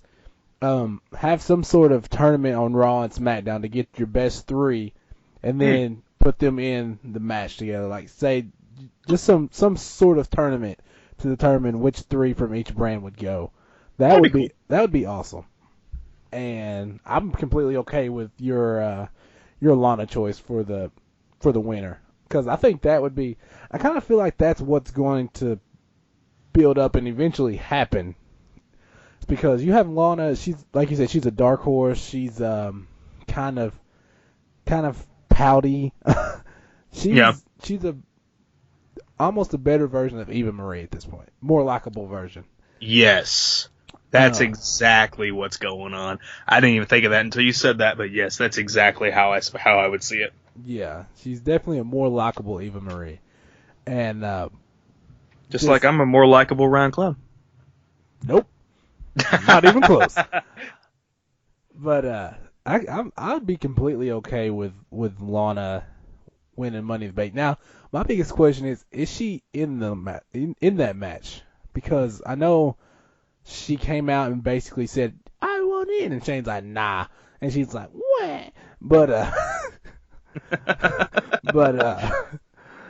so I don't know if she's actually going to be in it. I hope so, because that's what I want to see is her win as a dark horse. Even though it would kind of I'd feel sad for neither Becky or Charlotte winning, but they don't necessarily need to win. Yeah, I mean, Becky or Charlotte, either one of them would be great, but I doubt that they're going to have a face champion come out of this. Because right now we've got Carmella, which wouldn't be bad. I like Carmella. Becky Lynch, Natalya, Charlotte, and Tamina. And I can give you what the Vegas odds are now. They've got Carmella as negative 145. They've got Becky as positive 350. They've got Natalya as positive 365. Charlotte as positive 950. And then Tamina as a positive 2800. Huh.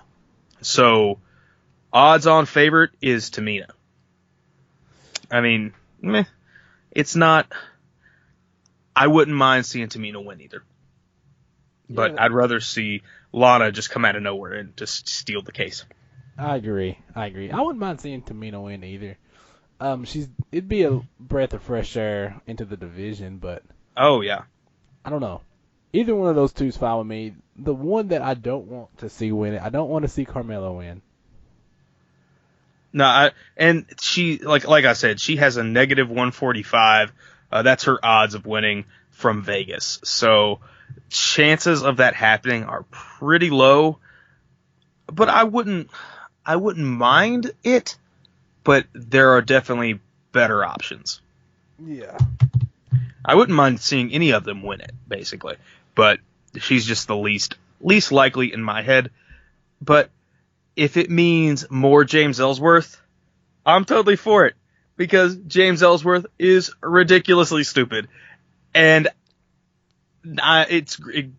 every time he's on there, I hate it. But then afterward, I'm like, that was pretty funny. So if it means more James Ellsworth, I'm going to hate it when it's going on. But then about an hour later, I'll be like, okay, James Ellsworth, he's pretty funny. Hindsight's always 50-50, man. 2020. Yeah. 2020. My feelings about James Ellsworth is 50-50. But, yeah, whatever. It's not necessarily bad, but like I said, I want to see Lana take it just out of nowhere and then just be around to menace. Just like, I feel like that's the way they should have booked Rusev, or they should be booking Rusev as well, but they are not. So, because Lana and Rusev have been too busy going to a Preds games. So, whatever. Anyway, you want to talk about the tag teams. So let's talk about the tag teams. Okay, that subject's over. Well, we got the only thing we got is the New Day beating the Colons. The Colons? The Colons. Because they're poopy? That's mean, Ryan Cloud. You shouldn't say that kind of stuff. Well, the truth hurts. Anyway.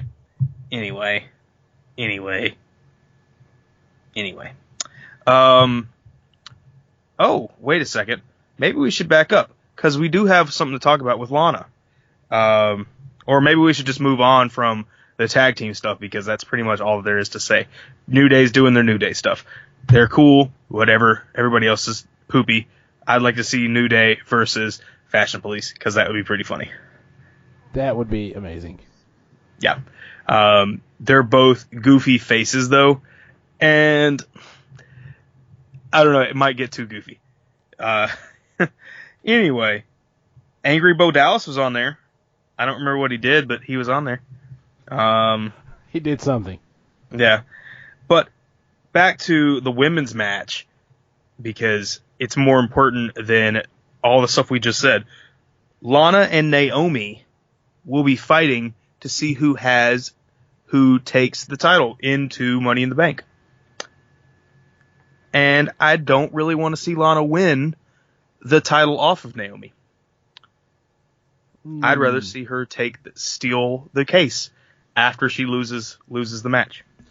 Yeah, I could see a scenario where Lana maybe performs better than like Shane or something expected, and then said, we'll give you a shot in the Money in the Bank for, doing all right, and then she wins the Money in the Bank. I could see that kind of scenario. And like you said, what I don't want to see is Lana beat Naomi and go into Money in the Bank as champion. Because that's just not... That would be sucky. Yeah. Yeah, I mean, it is what it is, but that's how I'd like to see that play out. Yeah, whatever.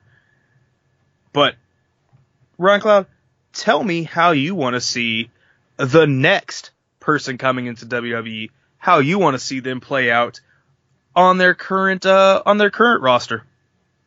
If you don't get what I'm talking about NXT. NXT is the future, and NXT is now. Yeah. Sorry, I had to channel some Triple H. Yeah, it happens, So I guess we'll just talk about some NXT then. I mean, unless you want to go back and talk about the women's match some more, or talk about the Colognes getting cologned on. No, I'd rather talk about Hito Itami turning heel with his massive onslaught on Oni Larkin. He's like, I like it. He's like, you know what? I don't think the first go to sleep put you to sleep, so I'm gonna do it a couple more times. So I'm gonna kill you. You gonna die. You gonna die. I like Hito Itami as a heel. Yeah, especially with that strong style top that he uses. Very convincing. Yes. Yeah. Like any of the guys that do strong style, they are convincing as heels. Even if they're working face, they could still be convincing as a heel at any given moment. Because they are just freaking powerful. It's like they're Vegeta. They're Vegeta. They could be a good guy at any given minute, or they could be a bad guy. They're Raditz, they're Vegeta, they're Frieza, they're Cell. They're Goku, I guess. Not really. Goku's all about being weak until he's too strong. So that's not exactly what they are. They're already really strong. Exactly. I'm talking about Dragon Ball Z for anybody who doesn't know what I'm talking about. Awesome. Available on Amazon Prime Now video. Check it out in the comment in the description below. I don't know if it's actually there. It might be. I'm lying. Anyways, but gotta pay the bills, bruh. Gotta pay the bills, bruh. Hito Itami, heel, I like it. No need to spend a heck of a lot of time on it. Roderick Strong, Bobby Roode, looks like they're headed for a feud. Yeah. Think Roderick Strong's finally just breathing a sigh of relief because for a while it didn't seem like he was going to get that chance. It seemed like he was going to be. It seemed like he was just going to be vignettes talking about how strong he was and not really doing anything. Yeah, pretty much. Because I mean, like, dude, how many weeks are we going? Wait, you got to do something. But speaking of how glorious Bobby Roode is and his connection to the National Predators, let's talk about Sanity and Eric Young and their feud with No Way Jose. Yeah. No way Jose. No way Jose. Yeah. Yeah. Slap happy. Sorry. That feud is heating up, and do you care about it? No. Neither do I. Anyways, I think that about sums up NXT. But you know what I do care about? I care about Johnny Mundo over there on Lucha Underground. Dude. Johnny Mundo, the Mac, Falls Count Anywhere. Did you watch this? I did not get to watch this one. Okay. It was amazing. It wasn't amazing as last week, where they did a 60-minute Broadway, but this was very, very cool. This whole episode of Lucha Underground was very, very cool. It had some of the most awesome highlights I've seen all week. Ron Cloud, I know you did watch at least one of these matches. Yes. Tell me which match you watched. Tell the world. I watched, I'm going to call him King Puma, take on, I can't even pronounce this, Mil Muertes, yes. I took 1,000 deaths. But yeah, that match is ridiculous. Oh, my bad. Prince Puma is ridiculous. I mean, there's just so many great spots, and I know he gets criticized a lot for being quote unquote too choreographed. I don't understand why people hate him on that. But I mean, you have a coast to coast. He just, he's like, I'm gonna just do a little flip in here to make it look even better. Mm-hmm. You have the 450 splash off the apron, and he freaking smashed the dude in the face with a brick that was going full speed. He freaking stole a person's shoe from the crowd and beat Mil Muertes in the face with it. I mean, Prince Puma's he's a Puma. He is always ricocheting off of walls and just beating people down. See what I did there? I see what you did there. Anyway, my favorite person to watch on Lucha Underground was in this match. Katrina. She is amazing. She was the first celebrity to follow me on Twitter. Just saying.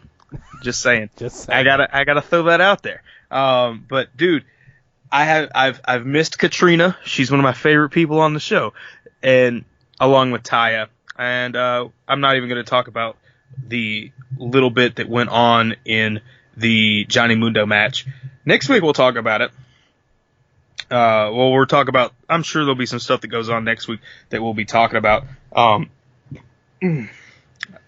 But at this moment, not sure. But I know there's probably going to be something that goes on in the Mac Sexy Star, PJ Black, Ricky Mandel, Taya, all of thatness that's going on for the title. But this street fight is probably the street fight that was Mil Muertes versus Prince Puma was probably one of the best of the show. And I don't know. I'm not sure where we're going with this, but I have a feeling we're going to see Vampiro, Cuerto, what is his name? I can't think of his first name. Cuerto, the guy that owns Lucha Underground. Vampiro, Cuerto, and Mil Muertes are going to be really, really engaged in something pretty soon. The other thing that's going on, there was a match for a trios tournament, which is 3-on-3 tag teams, which is really good. We had Cobra Moon, Aerostar, and Phoenix, or Cobra Moon and Drago, and another guy I can't think his name of, versus Aerostar, Phoenix and someone else. Sorry, I'm blanking here, but that was pretty cool. And then we saw Drago switch sides. He spit into Aerostar's face, and they joined Cobra Moon's team. So that's going to be something pretty soon.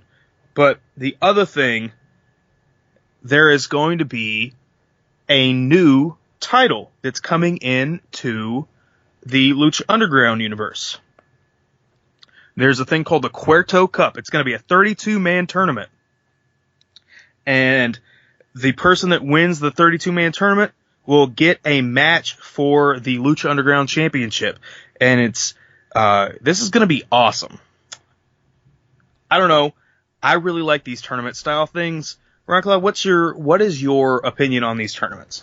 When they're done right, I think they're great. When they're done terribly, well, you get the point.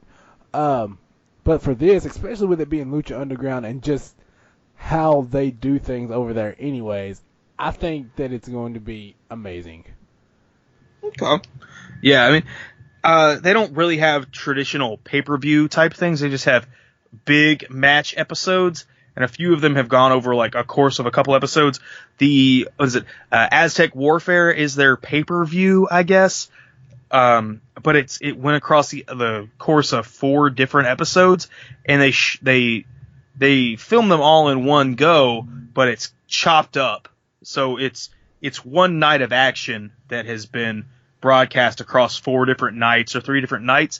And I don't have a problem with that, but at the same time, I slightly do. What is your opinion on that kind of stuff? See, with that, let's say, put it this way. The way Lucha Underground does their thing is they basically see themselves as a wrestling soap opera, essentially. So the idea that one match can last over several episodes doesn't really bother me because that's kind of because of the way that they do their thing, like I said, because they're a wrestling soap opera type deal, which is why they're on Netflix. So the fact that one match can last over several episodes is fine with me, as long as that wasn't a normal thing. Like for say, like it's not Dragon Ball Z. Yeah, it's like Dragon Ball Z. Yeah, that's we don't want. Yeah, exactly. Yeah, I don't have a problem with it. It just can be off-putting occasionally if you're not used to it. So I only bring that up because I know a lot of people don't watch Lucha Underground, so it's worth mentioning. Right. I mean, so this pay-per-view that's coming up, or pay-per-view with quotations, is probably going to be done like that.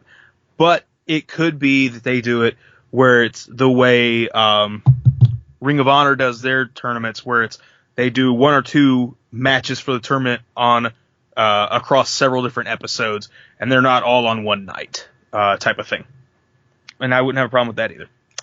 The other thing is we're going to see at that same pay-per-view with quotation marks, we're going to see Johnny Mundo versus Rey Mysterio. And that's why I say I know there's going to be something with Taya and Johnny Mundo and PJ Black and all of those people coming up very, very soon, because that is going to be a money match. Yeah, You don't like Rey Mysterio. I do like Rey Mysterio. Sounds like you hate Rey Mysterio. Seems like you hate America. That doesn't make any sense. Any sense at all. You hate this Mexican wrestler, man. You know what? I'm not going to go into it because it's PG. Trying to get us kicked off there, trying to bait me into this. I see how you are. I see it. We're gonna make this a pay-per-view. It's gonna be great. We can say whatever we want on pay-per-views because we won't. We don't have to be PG on pay-per-view. Just like when Chris Jericho said he dropped an F-bomb on pay-per-view, but not on normal TV. That's what's up. Pay-per-view. Pay-per-view. Saves everything. That saves everything. We're going to make this one of those premium podcasts. Yeah. $5 a minute. I don't know what you be calling, but that's what I pay. Because I'm rich like that. Yeah. All that podcast money. Oh, yeah. 36 cents. 36 cents on... Yeah. Anyways. Anything else on Lucha? Moving swiftly on, we can go to Impact if you want. Yeah, we'll go ahead and go to Impact. So, we know that WWE is pushing to get this thing off the ground with the country of India. So, as a response, everybody's favorite Nashville-based promotion that shoots out of Orlando, because that makes sense, has decided to go ahead and push into India by being the first U.S. promotion to broadcast a show out of India. Is this a grab at what WWE is trying to do? I would say, yeah, absolutely. Absolutely. I mean, it's pretty evident that they were like, you know what? We call firsties. Yeah. It's like, you know what? We're gonna beat WWE to the punch on this, and this kind of goes back to a, you know, I'm not going to say I'm not a Colin Cowherd fan very much, but Mm-hmm. I'm gonna go to him on this where he says it's not really anymore the first to do it; it's who does it the best. Yeah. So I mean, if they want to dive into India, that's fine, but nobody's gonna remember that they did it first if WWE does it better.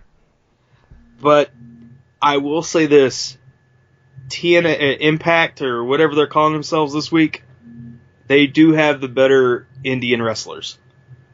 Oh yeah, absolutely. I mean, WWE has what, just 3? Yeah, well, I mean, they only have 2, but TNA only has 2, but they are so much better. Yeah, Sanjay Dutt and what is his name? I can't think of his name. Mahabali Shira. Both of them are so much better than Jinder Mahal and the Bollywood Boys. And TNA may have picked up 2 guys called the Mumbai Cats, but it seemed like they were just showing that there are wrestlers in India and then screwing them over, because they gave them a minute of airtime where they said, "Oh, who are you guys?" And they said, "Meow." And they said, I guess it was, not Boroff, what's his name? The guy, Jeremy Borash. Borash, yeah. I was like, that's not right. Jeremy Borash said, "Oh, okay. So y'all have had tag team gold all over the world?" And they were like, "Meow." And they were like, "Oh, okay, bye." And it was just a nod that there are wrestlers in India, not that they are good or bad. They're just like, "Oh, hey, look, there's wrestling here too. We're not weird." That's all that seemed like, and that kind of put me off a little bit, because I've seen those guys on either Chikara, or I think it was Chikara that I saw them in, and they are pretty good. So it just seemed like it seemed off-putting.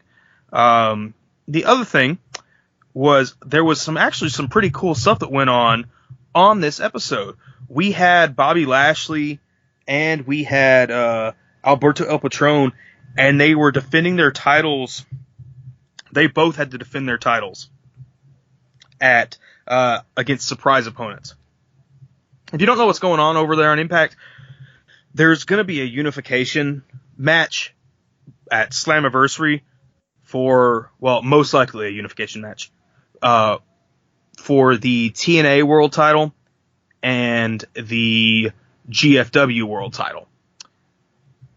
And right now we're thinking we're gonna see a Bobby Lashley versus Alberto El Patron, and that would be an amazing match. But they're kind of making it seem weird. It might not happen. It might happen. We're not sure. But I don't know, Ryan Cloud, what do you think of that matchup right there? I like this match. I mean, they fought before, but I feel like, I don't know.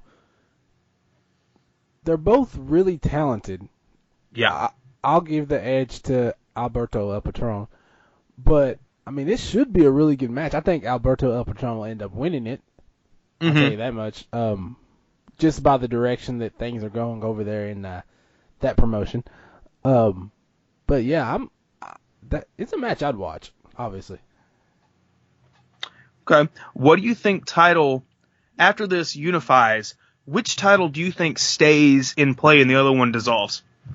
I mean, the Impact title, I feel like almost has to stay just because of the brand. But it wouldn't surprise me if Jerry's like, you know what? GFW title. That's it. It's possible. It is definitely possible. So what they had to do was they had to defend it against surprise opponents. We had Alberto El Patron defend the title against Chris Adonis, and this, I feel like there was a response to the street fight on Lucha Underground the night before by Alberto El Patron taking Chris Adonis into the crowd and beating him 6 ways till Sunday. Alberto El Patron winds up retaining, and then Eli Drake comes out of nowhere and just beats down Patron while Bobby Lashley looks on. And earlier in the night, we saw Bobby Lashley take on Moose to defend his title. And Bobby Lashley handily defeats Moose. So Moose comes out and then defend and helps keep Patron up. So are we going to see we may see a Eli Drake, Bobby Lashley, Chris Adonis merger and a Patron Moose merger. Or it could just be that it's a heel face thing where they're defending each other. I'm not sure, but it's kind of how I see it going, where we see a merger of these people all coming together to ensure that their person wins.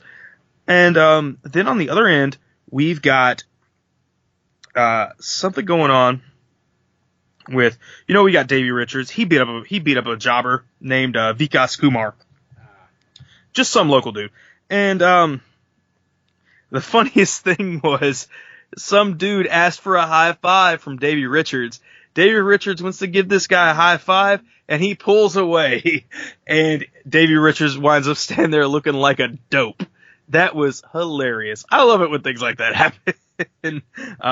Anyway, after that ended, we saw EC3. He shows up and just beats down this little jobber boy who just got beat up 6 ways to Sunday.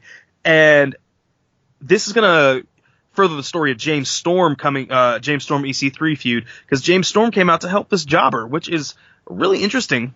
I never would have thought of something like this being used to push something, but it definitely gets him some heat within the current place that they're in, India, because they beat up one of their local boys.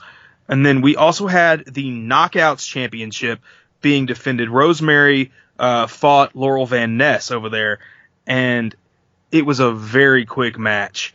But this saw Sienna and Laurel Van Ness ganging up on Rosemary afterward. And Rosemary is kind of out in the cold because Decay has been dissolved, but we have also seen her come to the help of Allie after Allie got into a fight. She's currently in a fight with Laurel Van Ness because she stole her man. So Allie came out and defended Rosemary. That's kind of a weird team up. I wouldn't have thought to see a Rosemary and an Allie team up. Any thoughts on that kind of weird team up? I mean, with TNA, it doesn't surprise me at all with any of this. But as far as from I don't know, I guess kind of storyline type element, I mean, with Decay now gone, Rosemary's left in the dark anyway, so, I mean, they have to do something with her. Yeah. It's like being in prison. You got to be part of some gang. Exactly. Or you're part of no gang and you just get killed. Yeah. So. It's an interesting dynamic. It's not something I would have ever thought to put together, though. That's just basically where I'm coming at from. But see, it's Impact, so you didn't think it would happen, so it's got to happen. It's got to. It's just part of it. Yeah, that's probably true. The other weird thing is, well, another thing, speaking of the Indian wrestlers, we had Low-Ki versus Caleb Conley, and it was an okay match. Low-Ki got pretty busted up, and may have hurt his ankle because he was limping out of the ring after the end of the match. But that's where I get to this point about Indian wrestlers. Sanjay Dutt was not supposed to be on this tour. So speaking of things that you don't think are going to happen, what do you think happened, Ryan Cloud?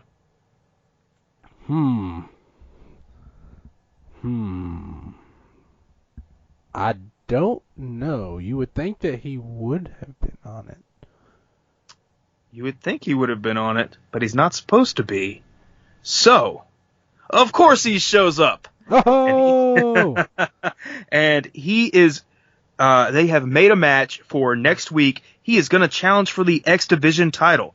And it's going to be, I have a feeling it's going to be pretty good, because Sanjay Dutt is usually really good in the ring. You did see when he first debuted, he busted that eye open. Well, not open, busted that eye. He had to get it lanced open because it was so swollen. Low-Ki got his eye busted open in this match, kind of like an eye for an eye thing. Exactly an eye for an eye thing.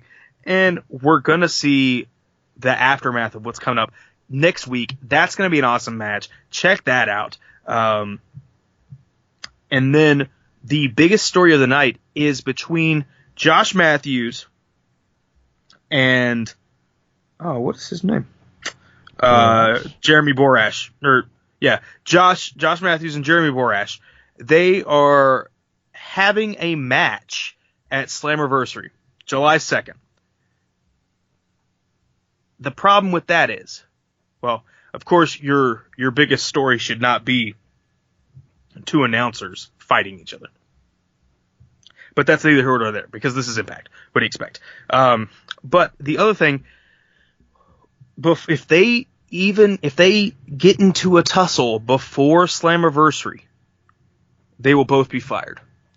Oh, snap. Are they going to be fired, Ryan Cloud? I don't know. We know Josh Matthews. That's what I was about to say. We've seen Josh Matthews. Yeah. But we know his contract runs out after Slammiversary. So, is he going to be fired at Slammiversary? He might get fired at Slammiversary. And where does he go after that? We've WWE? had this discussion before. Not WWE. For some reason, I don't think that it's going to be WWE. And we've had this discussion before as to where he would best fit. And I honestly don't know. I mean, ROH would probably be the next best thing. Yeah, but I don't see him fitting there very well either. I could see him getting into a feud with Colt Cabana, though. That'd be pretty cool. He's going to OVW. That's where he's going. So, WWE. Just not good enough for NXT, but okay to be in the WWE system. Yeah, okay.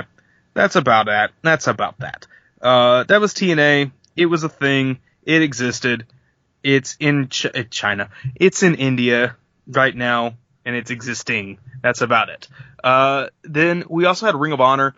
Not a lot happened this past week on Ring of Honor, but we did have the probably what's going to be the last match of one of the very near to last matches of Adam Cole. He had Adam Cole versus Adam Page. It's a good match. Check it out.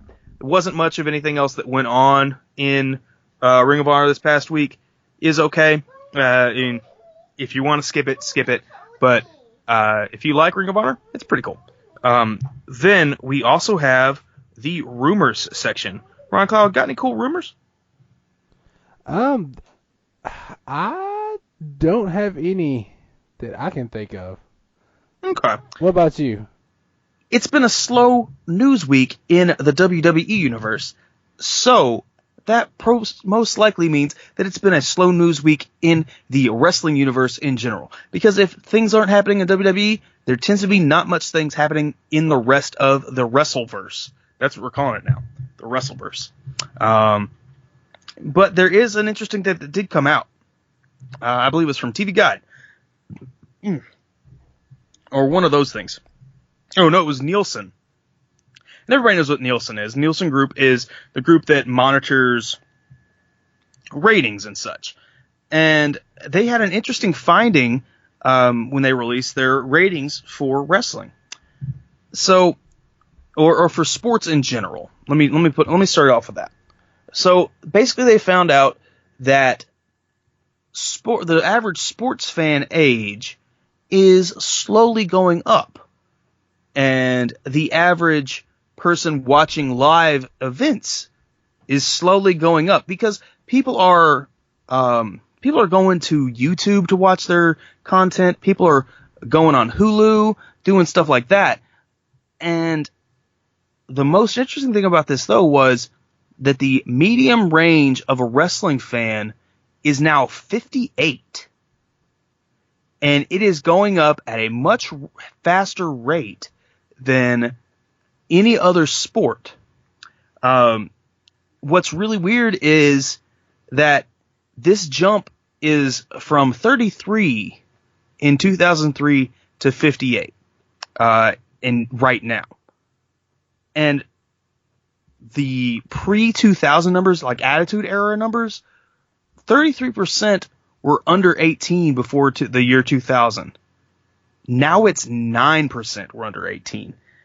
And that's a very similar thing to what's going on in comic books, where those numbers are very, very similar. What do you think is causing this this aging of sports fans in general, and then wrestling aging so much faster than any other sports fan?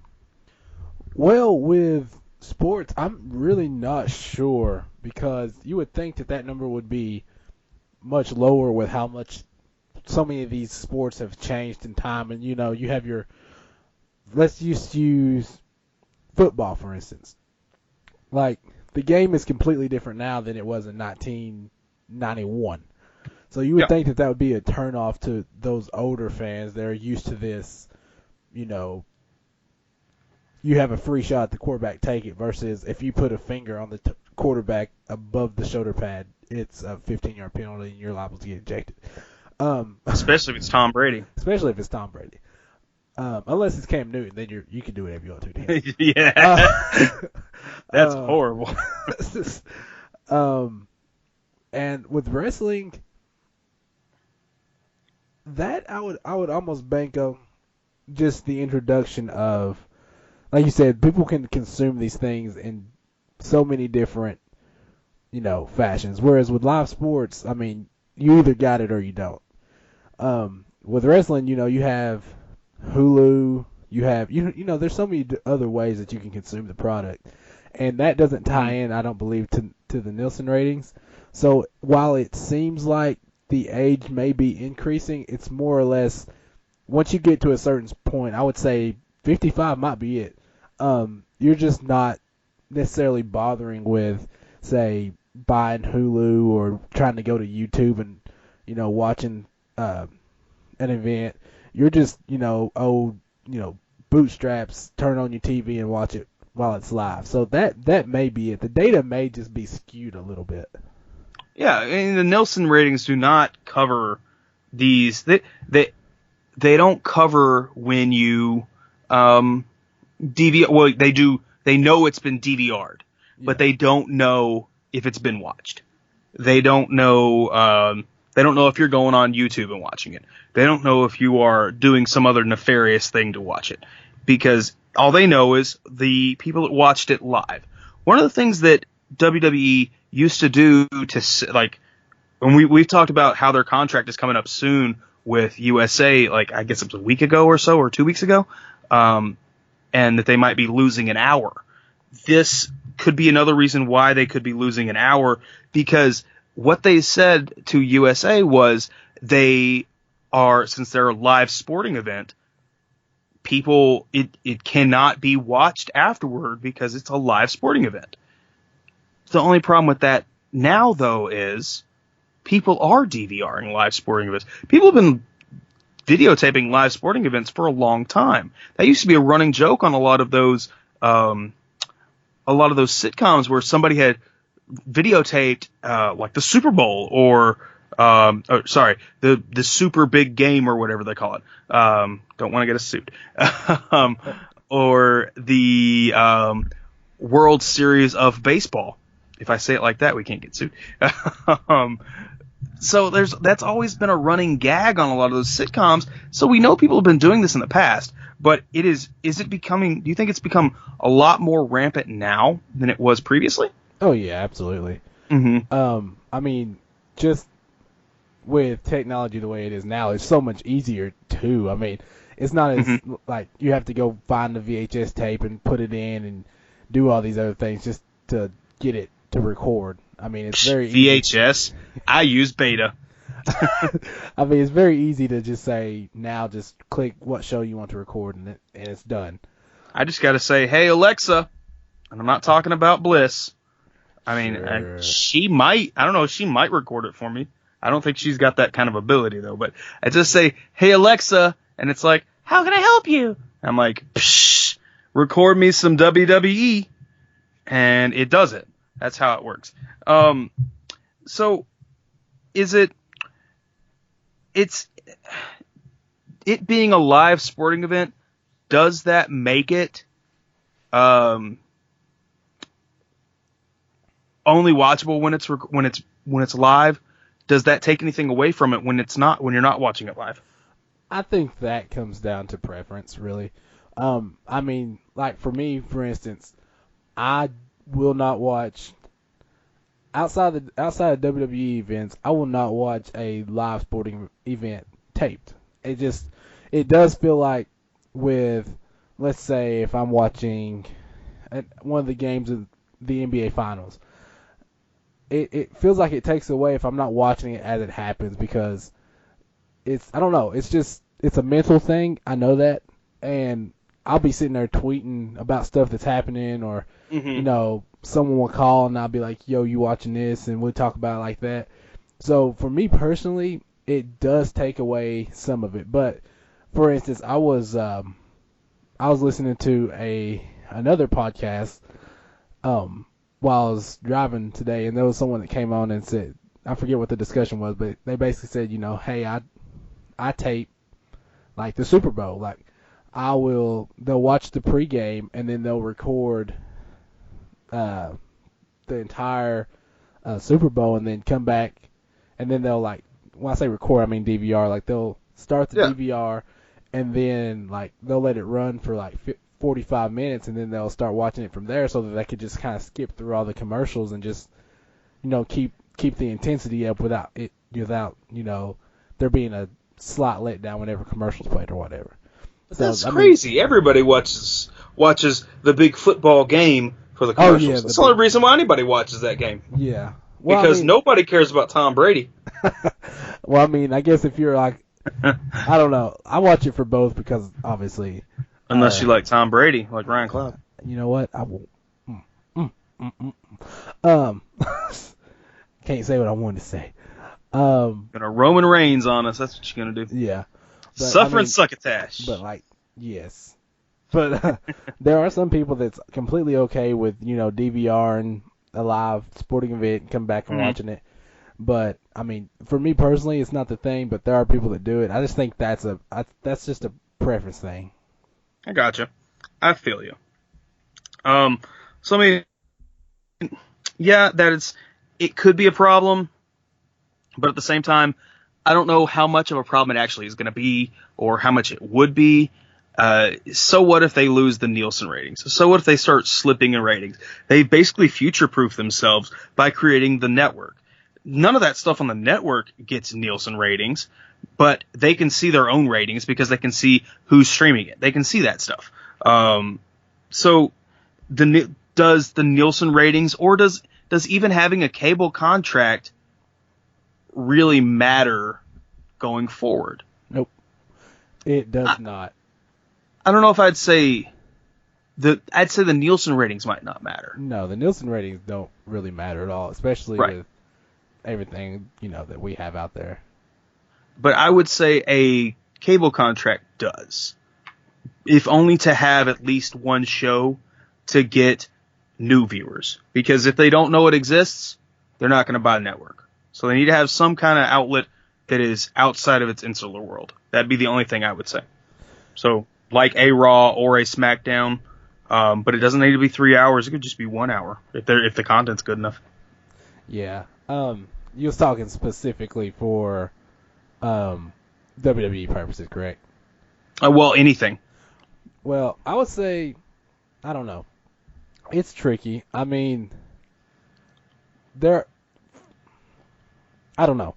It's kind of a double-edged sword a little bit, but for me personally, I don't necessarily think cable contracts are going to be necessary soon, because I got Sling TV, so that doesn't really count as a cable contract per se. But just your ordinary cable, I mean, well, because even with, like, let's say some people have it and they do nothing but watch like the local news or whatever, but they'll pay $100 and they don't even watch anything other than that. Like, even like local stations now have their own apps that are for that purpose. Right. But I do get what you're saying. There's some things that you keep live. Yeah, and when I mean cable contract, I don't even necessarily mean cable. It doesn't have to be cable. I mean, if they could have a contract on a local station, or they could have a contract on like an NBC, a CBS, an ABC. Chances of that happening for wrestling, though, going on to an NBC, ABC, CBS are pretty low. Yeah, that'll happen. I mean, this isn't the 80s. We're not having that happen. But they need to have some way to get new fans. And if you're gated off in a place where it's all by itself, like, we have so many niche markets now, and everything is within its own niche market that nobody knows what's going on. The echo chamber effect, that's not just a political thing. That is in everything. Yeah. If I'm a taco connoisseur and I have like a bunch of taco channels that I follow, and then and tacos aren't out in the world, how do I get more people to come enjoy tacos with me if they don't know about them? That'd be my only thing about it. I got you. I see where you're coming from.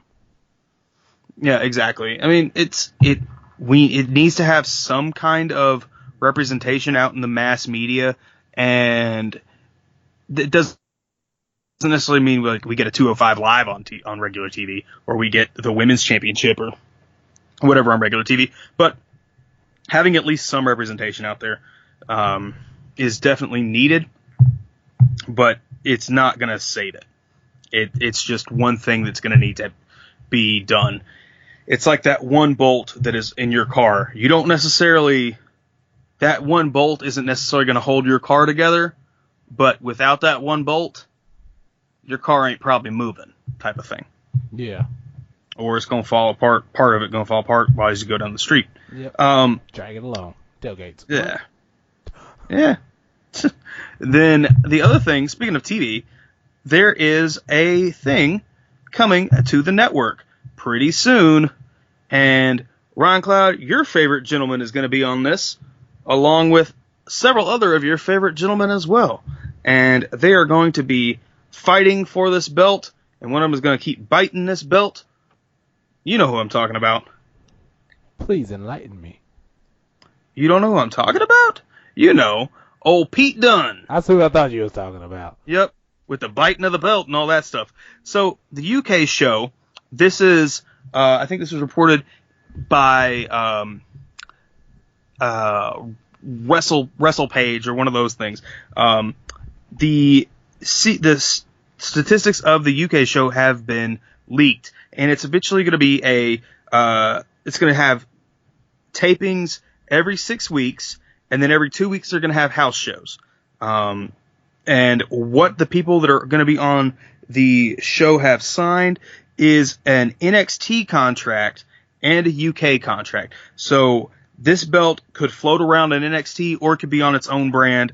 It's kind of like, it seems like it's going to be NXT's version of 205 Live. Right. But better, most likely.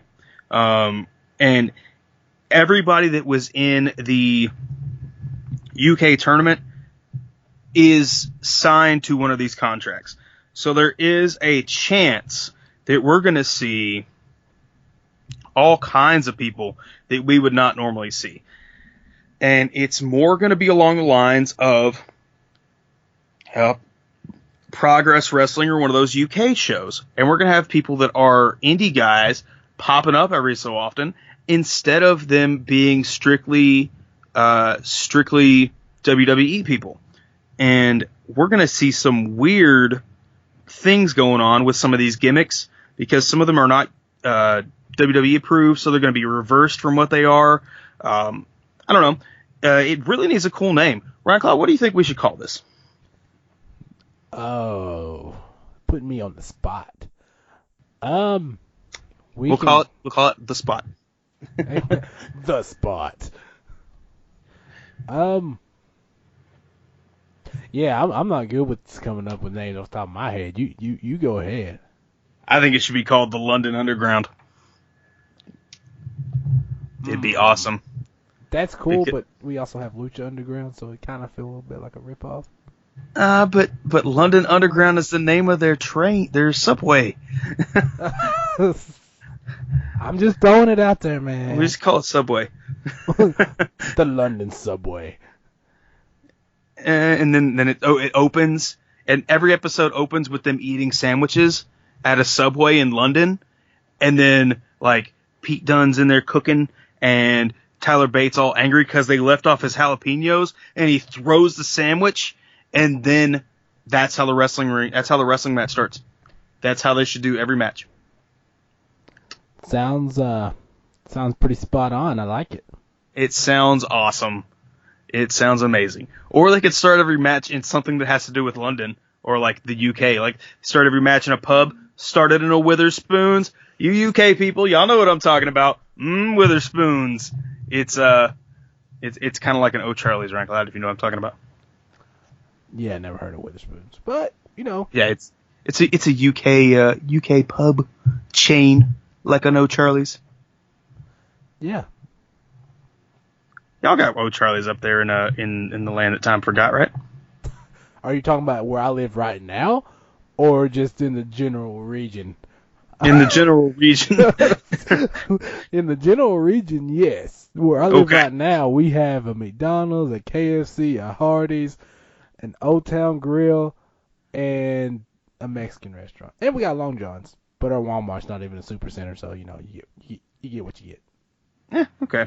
Well, anyway, this could start anywhere as soon as next month, which would be, I guess, the beginning of July. So that it's coming fast. So hopefully we'll see something pretty cool coming out of this. We don't know if it's going to be, that's the only specifics we have right now. So we don't know if it's going to be on the network. We don't know where it's going to be, what's going to happen with it. We don't know if it's going to be an online exclusive, like a YouTube thing. We don't really know what this is going to be, other than that little bit, which is pretty cool. I've got high hopes for it. Ryan Cloud, who do you want to see win the title? First title change. What do you think? Oh man, I don't know. You have to tell me some people that's in this. Well, it's everybody that was in the WWE UK thing that happened, the tournament. Yeah, I've slept since then. You still gonna have to fill me in. Oh my gosh. Outside of Tyler Bates and Pete Dunne. Let's see if we can find out who was on the roster. But, while you looking for that, I'll just go ahead and throw this in there. As far as this whole basically this whole UK show, I will say I think it's a great idea. It gives us a chance to, you know, get some of the less hardcore fans get introduced to some new talent. But it does scare me because I am afraid that we'll end up with the 205 Live I'm gonna just call it a curse. It's a curse. Yeah. Because if they don't do a good job of doing, like, as far as building and storyline building, Mm-hmm. you're gonna have a bunch of great talent on a show with no direction, and that's the only thing that scares me a little bit. Gotcha. Yeah, that would be the biggest worry. So the people we've got Tyler Bate, we've got Tucker, we've got Danny Burch, Jordan Devlin, Trent Seven, H.C. Dyer, Tyson T-Bone, Wolfgang, Mark Andrews, Dan Maloney, James Drake, Joseph Connors, Pete Dunne, Roy Johnson, Saxon Huxley, and Sam Grandwell. So I know you know some of those guys. Yeah. Then we also got Tommy End, Neville, Saxon Huxley and Tucker, Nathan Cruz and Dan Maloney, Tiger Ali, Ringo Ryan, Chris Tyler, Jack Stars, and I think the announced team is probably going to be Charlie Caruso. You know, she's cool. Yeah. And then she follows me on Instagram. Michael Cole, Nigel McGuinness, and Andy Shepard as the broadcast team. So, and there's also a chance that we could see some other people like a everybody's favorite villain, and you know what I'm talking about.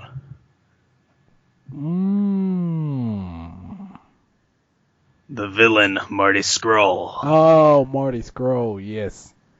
There is a chance we could see him and a Zack Sabre Jr. as well as a few other random people that have wrestled in Progress, because I believe a lot of these guys are with Progress, and we could see some other Progress crossovers. That's just a rumor that I heard. I don't know if it's true, but that could be something that we see soon. So who do you think takes the title off of Pete Dunne? First off, did you say Tommy End? Mm-hmm. Okay. Which is Aleister Black. Aleister Black. I don't think he'll probably do too much in this. I think they got bigger plans for him. That's probably true. But he was on the tournament, right. So technically he could be on the show. Right. I'm going to go with Mark Andrews. Okay. I could see that. And Mark Andrews is really good. I like Mark Andrews. Either Mark Andrews or Trent Seven. I like Trent Seven too. Okay. Yeah, and that's pretty much that. We do have another tournament coming up though. It is going to be a WWE Women's Tournament, and it's going to be called the Mae Young Classic. So, who wins the first women's tournament? Does this lead to a TV show that is a women's-only TV show, like Ring of Honor has with Women of Honor? Do we see something similar to the UK tournament happen? I would almost say something more to the UK tournament. Okay. I don't think there'll be a spin-off show for this as far as for the women. I hope not. I don't think that's going to happen. Now, you know, will they sign some of the women from the tournament to NXT or to WWE? Absolutely. You almost have to at this point, because the pipeline for women from NXT up is not the greatest right now, especially in NXT. I mean, you have Peyton Royce, you have Ember Moon, and that's pretty much it as far as like legit talent. Billie Kay's okay. She's not okay. There yet. She's growing, but as far as as ready-made, there's none outside of Asuka, and they're just kind of holding her there because there's no one that's really taken the reins and ran with it. Ember Moon's close though. Ember Moon's close, but after Asuka, as far as ready-made, Ember Moon's close. Peyton Royce is right behind that, and then there's pretty much nobody. Yeah, and then you got Billie Kay right after Peyton Royce, and then you've got the girl who is who is the Scottish girl that is in Sanity? If you were to ask her name, I probably would remember it. Nikki Cross. Yeah, Nikki Cross, And then you've got probably the girl that they keep calling a Marine, and then she keeps losing. And then you've got a Ruby Riot. Yeah, you wanted to call her what I call her last week, Ruby Rose. There is a Ruby Rose, and she wrestles for Women of Honor, Ring of Honor. But yeah, I mean, that's pretty much it. And there is enough female wrestlers that are awesome that are out there that could go into this tournament that would completely just dominate in the WWE system. Like right off the top of my head, I'm thinking Taya from Lucha Underground. I'm thinking Ivelisse from Lucha Underground. I'm thinking, let's see, we've got the Sexy girl Star. That I talk. We do have Sexy Star. We've got Fabi Apache. She is amazing as well. There is so many great women's wrestlers out there that aren't getting the kind of spotlight that I feel like they should probably be getting, and they're definitely worth it. So, I mean, we could see Maria Kanellis come back through as this is a vehicle for Maria Kanellis, and that would be amazing. I mean, I'm not gonna lie, I would like to see both Sienna and Chelsea Green, Laurel Van Ness. I'd like to see them in this tournament because they are both, well, Sienna is ready-made to go into the WWE. Chelsea Green's gimmick is ready-made, but the Laurel Van Ness one is not. So I'd like to see them in this tournament. Are they going to be in the tournament? Probably not. But, I mean, I can dream, right? You can, but it probably ain't going to happen, bro. Yeah, I mean, we know about the TNA crap, so that's probably not going to happen. And the Lucha Underground people, AAA, they're probably not going to leave over there because they've got such a big following over there. Yeah, it's not happening. So, I mean, the other people, we've got, like, what is her name? Ellerin, his daughter, she's really cool. I'd like to see her move up here. And I can't think of her name, but it's Ellering. Yeah, I can't think of it off the top of my head either. Yeah, she got squashed like last week in TNA. So I mean, I wouldn't mind seeing an ODB, or even though she's a little older and wouldn't be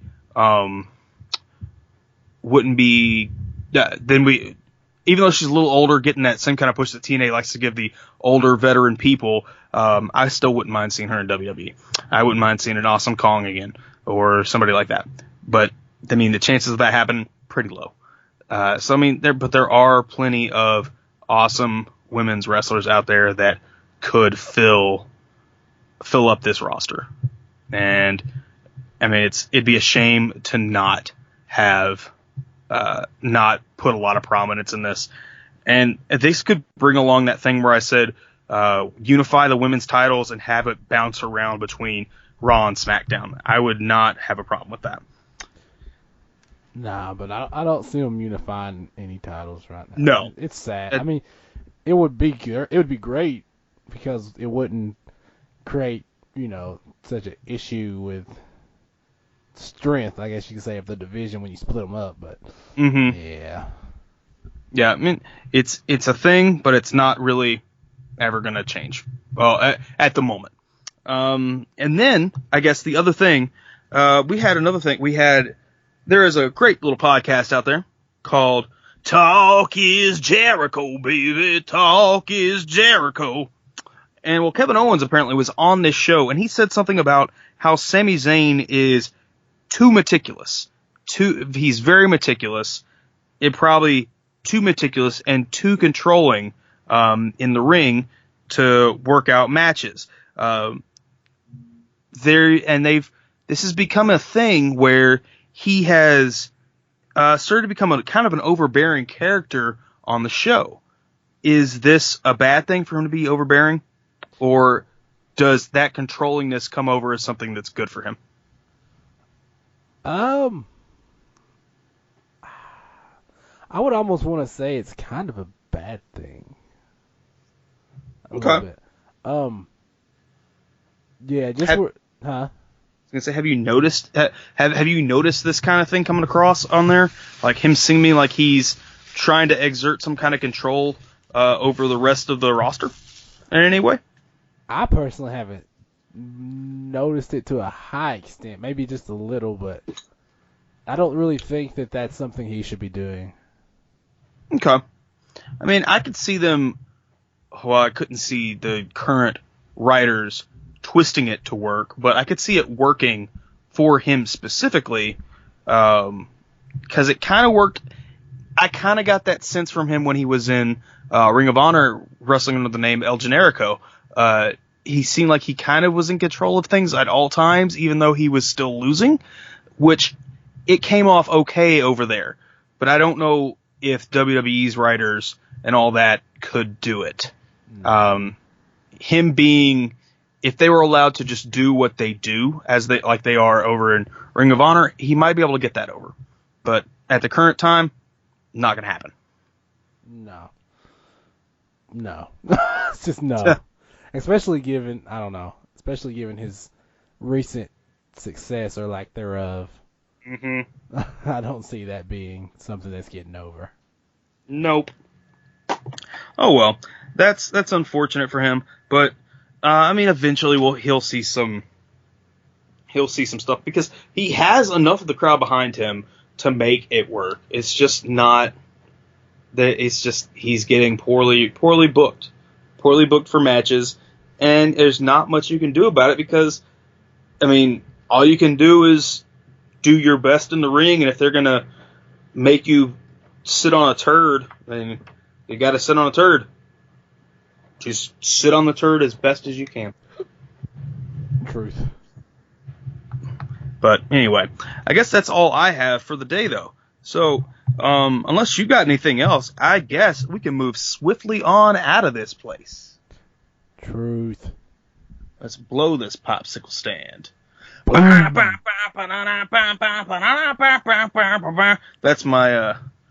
my Elias Sampson impression. I know he doesn't play electric guitar, but I'm going with it. I'm about to say he plays electric. I didn't know this. It's an electric acoustic. It's by Takamine, just like the one I had in college that I never took out and never used. Nope. Anyway, that's probably I guess that's it for the week. Let us know if we missed anything. Tell us what you think about Sami Zayn. Tell us what you think about Tamina and Nia Jax maybe fighting each other. That'd be pretty cool. Ryan Cloud, I think you think that'd be pretty cool. I don't care what you think right now, but we'll talk about that next week. Well. So just think about what you think. Let us know down in the comments below. Follow us on all of the different things. And Ryan Cloud, got any last words for the people? Nah. All right, well, I guess that's kind of anticlimactic. I guess it's good that I said Ryan Cloud at the beginning, because that's pretty much what just happened. Hey, you get what you get. You get what you get. Go down, check out all the links in the description below. We'll hit you up next week.